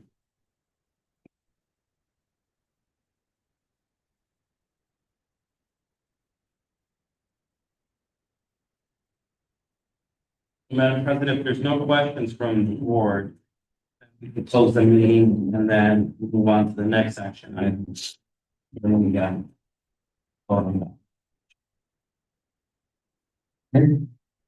Let's move to close the meeting. All in favor? Aye. Aye. Motion passes 5-0. 13.7, resolution number 24/25-0037, authorizing request for a waiver from the State Board of Education relative to statutory general obligation bond debt limitations as provided by sections 15102 and 15334.5, the Education Code. So moved. All in favor? Aye. Aye. I didn't hear you, Ms. Brenna. Oh, yeah, okay. Motion passes 5-0. 13.8, annual resolutions for fiscal year 2025-2026. Do I have a motion? Second. All in favor? Aye. Aye. Aye. Aye. Motion passes 5-0. 13.9, resolution number 24/25-0039, to establish a building fund, Prop 3921/34, and a debt service fund for general obligation bond, measure KK for SFID number 2. Do I have a motion? I make a motion.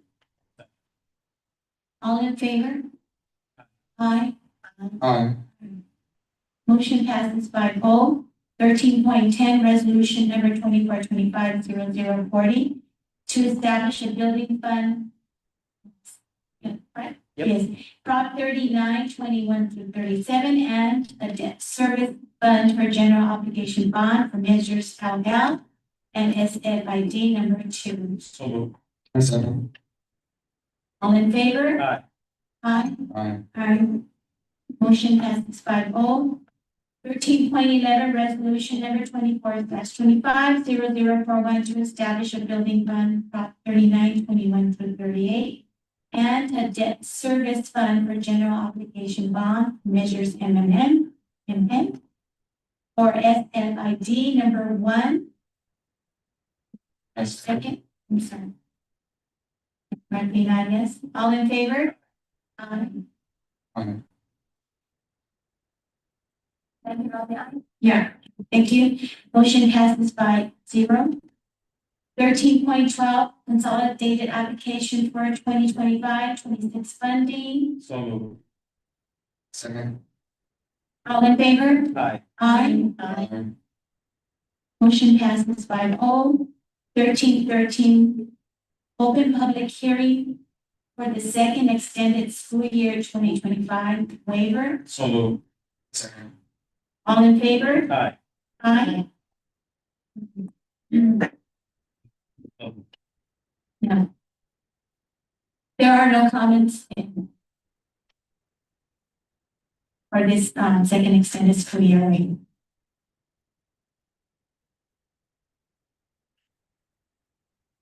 Great. Now we will close the public hearing for the second extended school year 2025 waiver.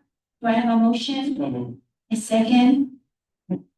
All in favor? Aye. Aye. Aye. Motion passes 5-0.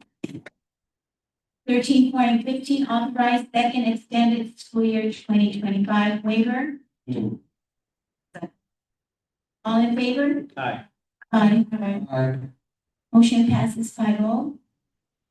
13.16, comprehensive school safety plans, approved 24-25 comprehensive. Have a motion? So moved. All in favor? Aye. Aye. Motion passes 5-0. 13.17, notice of intent to adopt mitigated negative declaration for the Community Education and Resource Center project. All in favor? You have to make a motion, Madam Make a motion. I move. All in favor? We have. Aye. Both sides. All in favor? Aye. Motion passes 5-0. 13.18, resolution number 2425-0042, authorizing a CEQA exemption for the San Ysidro Middle School renovation project. So moved. All in favor? Aye. Aye. Motion passes 5-0. 13.19, open public hearing, California School Employees Association's initial contract proposal, the San Ysidro School District for successor agreement. All in favor? Make a motion. Second. Yes, all in favor? Aye. Aye. Make a motion. I'm gonna open the meeting. No public comments. Now, 13.20, we close the public hearing, California School Employees Association initial contract proposal to San Ysidro School District for successor agreement. Move. All in favor? Aye. Aye. Motion passes 5-0. Number 14, consent calendar. All items appearing are adopted by one single motion. There will be no discussion of these items prior to consideration of the motion unless a member of the board or the superintendent requests that any such item be removed from the consent calendar and voted on separately. So moved. All in favor? I have no polls for mine. I have no polls. I do. Oh, this was up the time. Thank you. Letting me know. Okay. So my polls are 14D.2. Yes, yes, it does.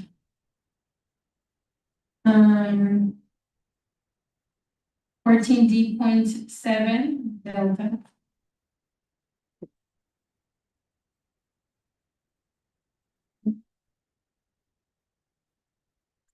14E.6.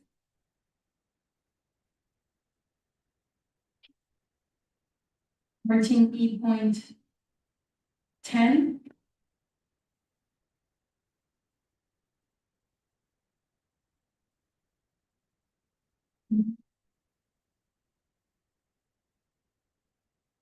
14E.17.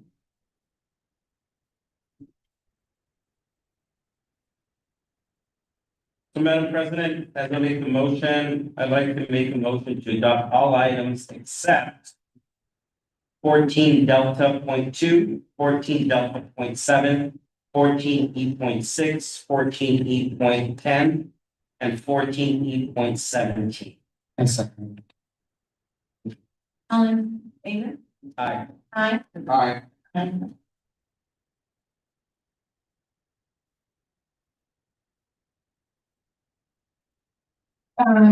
So we have to vote on it, either yea or nay. Can I make a motion? No, the motion's already been made. We have to Okay. vote on the remaining consent calendar items aside from the one. You could either. Oh, right. I will get. 14D2. So we treat these items like, action items, Madam President, so we go through each one, make a motion second. discussion, and then we vote. So the 14D.2 educational field trip to Southwestern College for students' participation in the YES Academy. So moved. I have some questions, to report it. About, the field trip. Just simple questions. First, what are the ages? I don't think I saw it in the material of the kids going to this trip. And which schools are participating and which schools get this opportunity? And what is the process of identifying this 100 students? These are students that apply for the summer program. Which is projected for 100 students. It's not a particular, age limit. Definitely we take in consideration the needs of the students and, the age level for the safety. And it's to take place at Southwestern College. There's 2 courses that take place, one in the morning and one in the evening, for a duration of 10 days. So what is the process of identifying the 100 students? I believe there's more than 100 students in the program. Yeah, an application goes out for students interested in participating in this program. So it's an application process for the summer program. There's a flyer that will go out and invite parents to register the children to participate.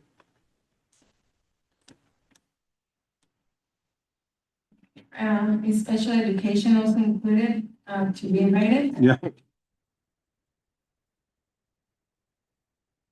Thank you, that was it. I vote yes. We have to- We have to make motion. Oh, we did. Oh, we did, okay, yes. No. All in favor? Aye. Aye. Aye. Motion passes by vote. 14D.7 professional development So moved, Madam President. session. Yeah.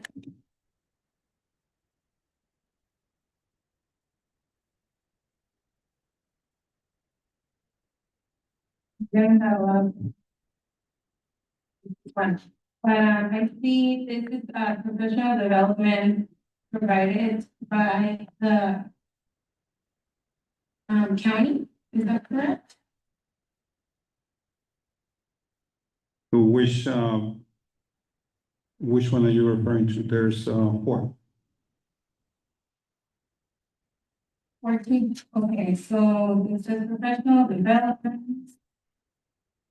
So we have the comprehensive drug testing, reasonable spatial supervision, an online training for Dr. Inigo will be attending. But who will provide this? Can you, do you know Dr. Inigo?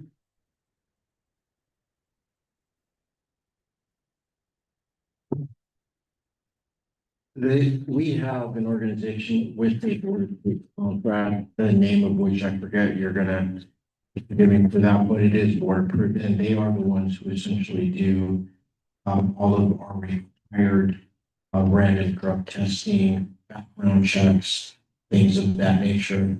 Oh, I just remembered what the name is. See the copy, just keep it.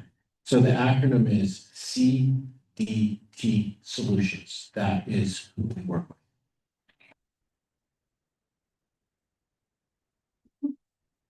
Okay.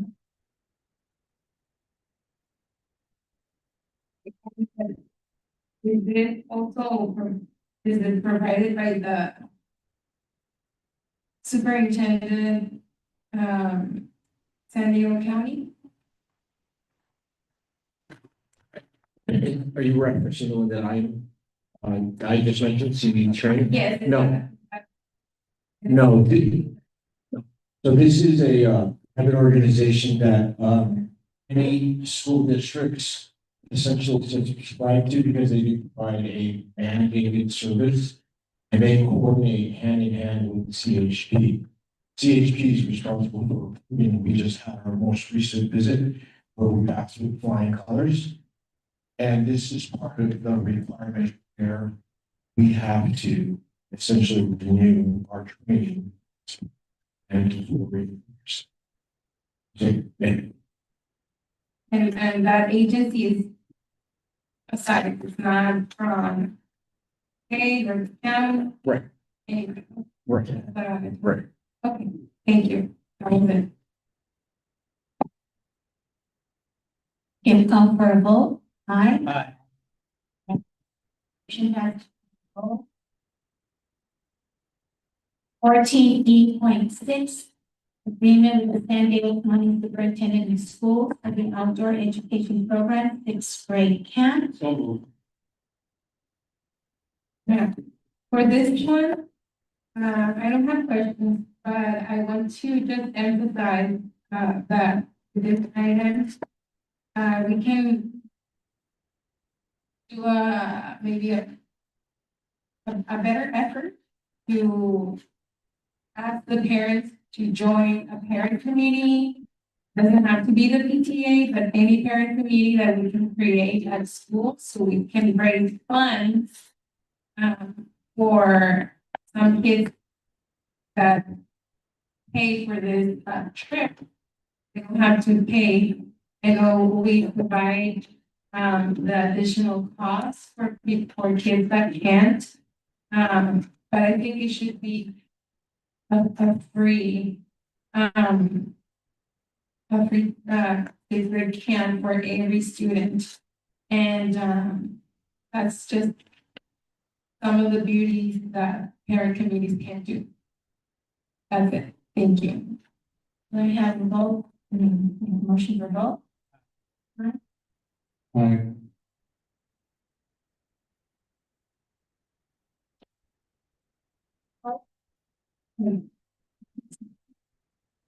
Yep, clear when we vote. Yes. Clear for the minutes.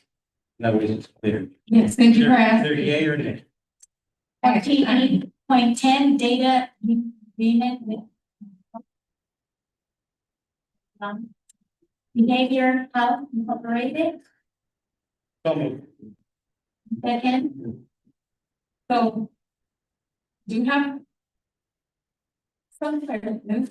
Thank you so much for responding for my prior question. And I just wanted to.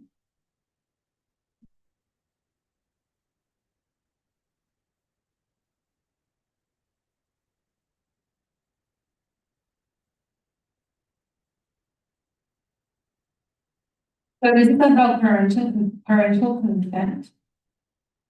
I know that we approved the prior services that for a grant, which is the CYBHI, the Children and Youth Behavioral Health Initiative.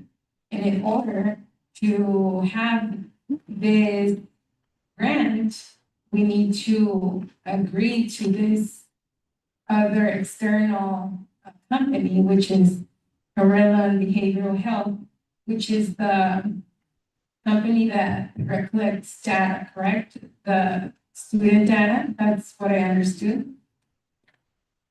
Is the state, the company that the state selected to process the fee schedule? The what, sorry? The fee schedule, how are we gonna be charging for the services provided? Okay, but they don't keep any data from any student then, because that's what I read in the agreement. They keep data as required for them to comply with federal and state guidelines. Thank you. And also, since the agreement allows for medical billing using standarded formats like claims 837, but these are used for reimbursements through Medicaid or other public insurance programs, not for direct billing to families. That's correct, right? Yeah, families are not being billed. And so parents will be notified, that's what you said? No, what I said is that the parents are not being billed for the services received. Parents need to accept the service. Yes, but before the question that I asked. So what is the format? Is there a form where parents will opt in or out of this program or the service? And also, we still don't have the service.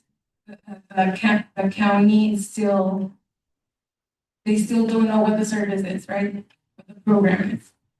Part of the grant is to build the services in our district. This is for general education students. This is a common practice for special education students.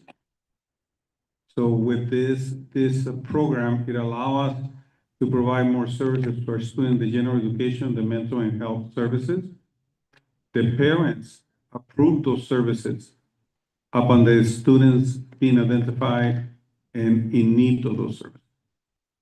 But it's not just for kids with IEPs, it's for in general. This particular grant is for students of general education.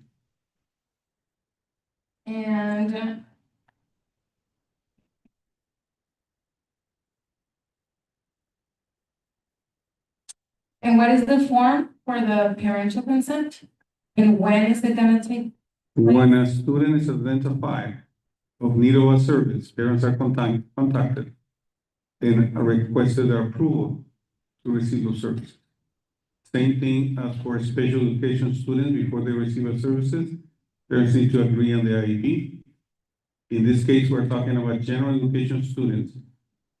When there's a situation that there's a need or recommendation for a service, before those services are provided, the parents have to give consent.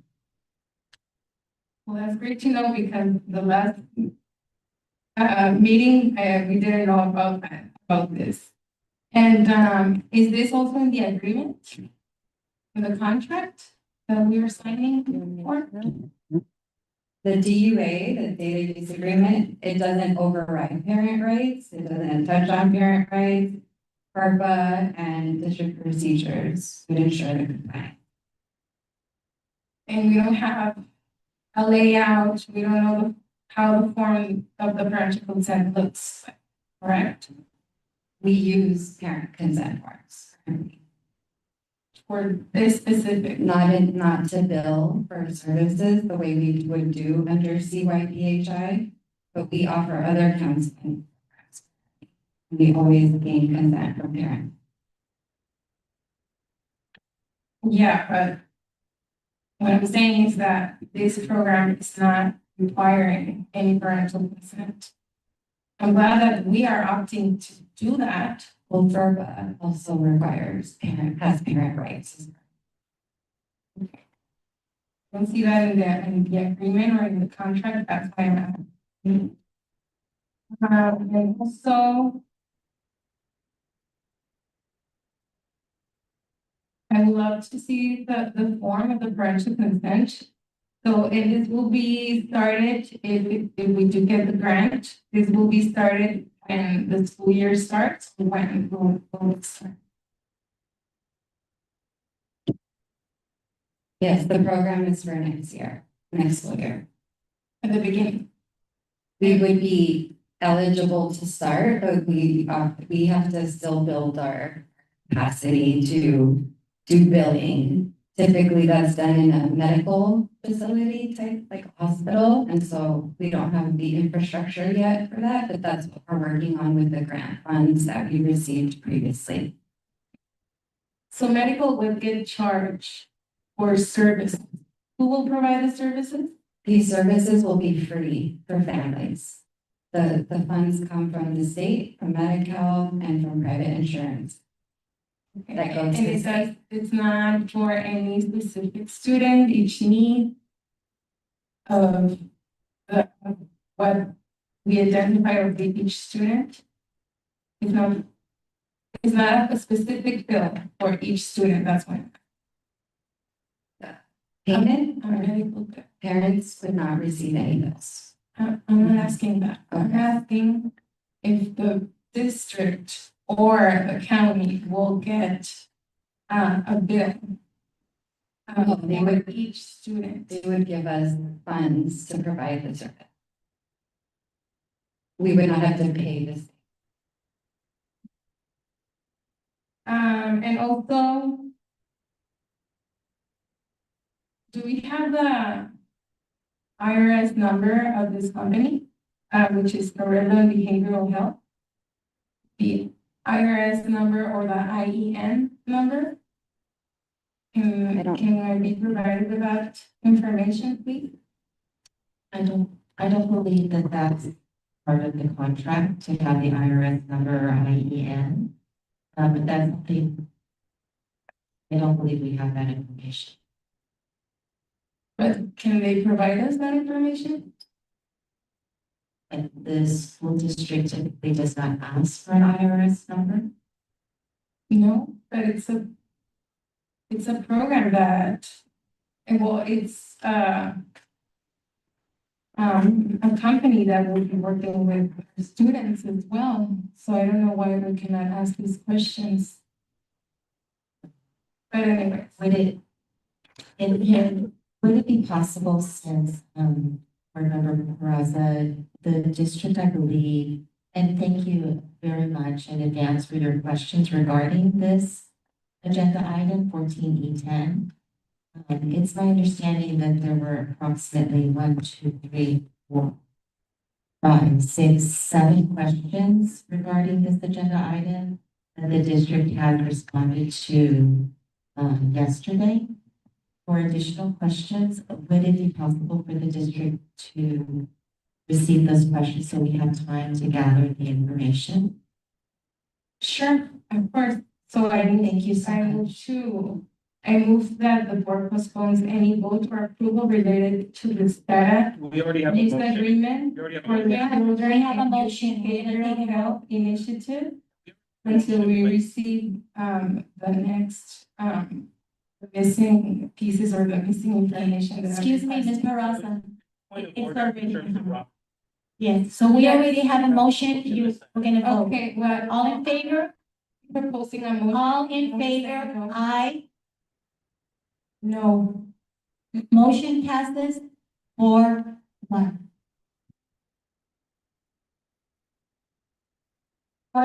14E.17 agreement with the Scout and Match system.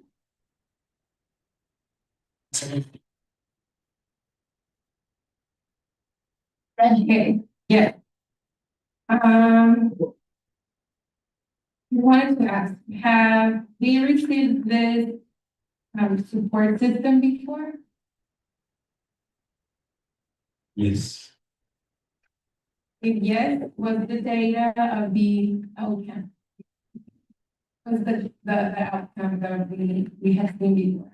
So we've seen positive changes when the program is being implemented with Fidelity. It's an evidence-based system that's been identified by the ABA world, and it's proven to be very effective. So students learn how to self-manage their own behaviors versus having additional always read. And which schools will have this support system? Every school in our district has the option to participate, so it's open to all our Great. including general education.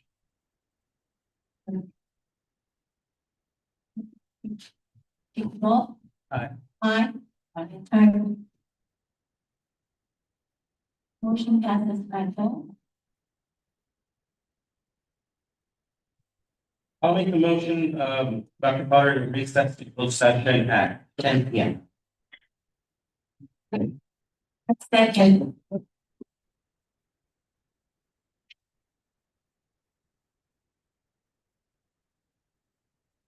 Those in favor? Aye. Aye. Aye.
One, we are live. Good evening. It is now 11:42. We are reconvening from closed session. And we have one item to. Hello? I can't see. I'll do it from memory. No? Let's see. I'm just kidding. Automatic lights. Oh, that's because it's seeing other people to be like. Okay. Let's wait till we see. See, yeah.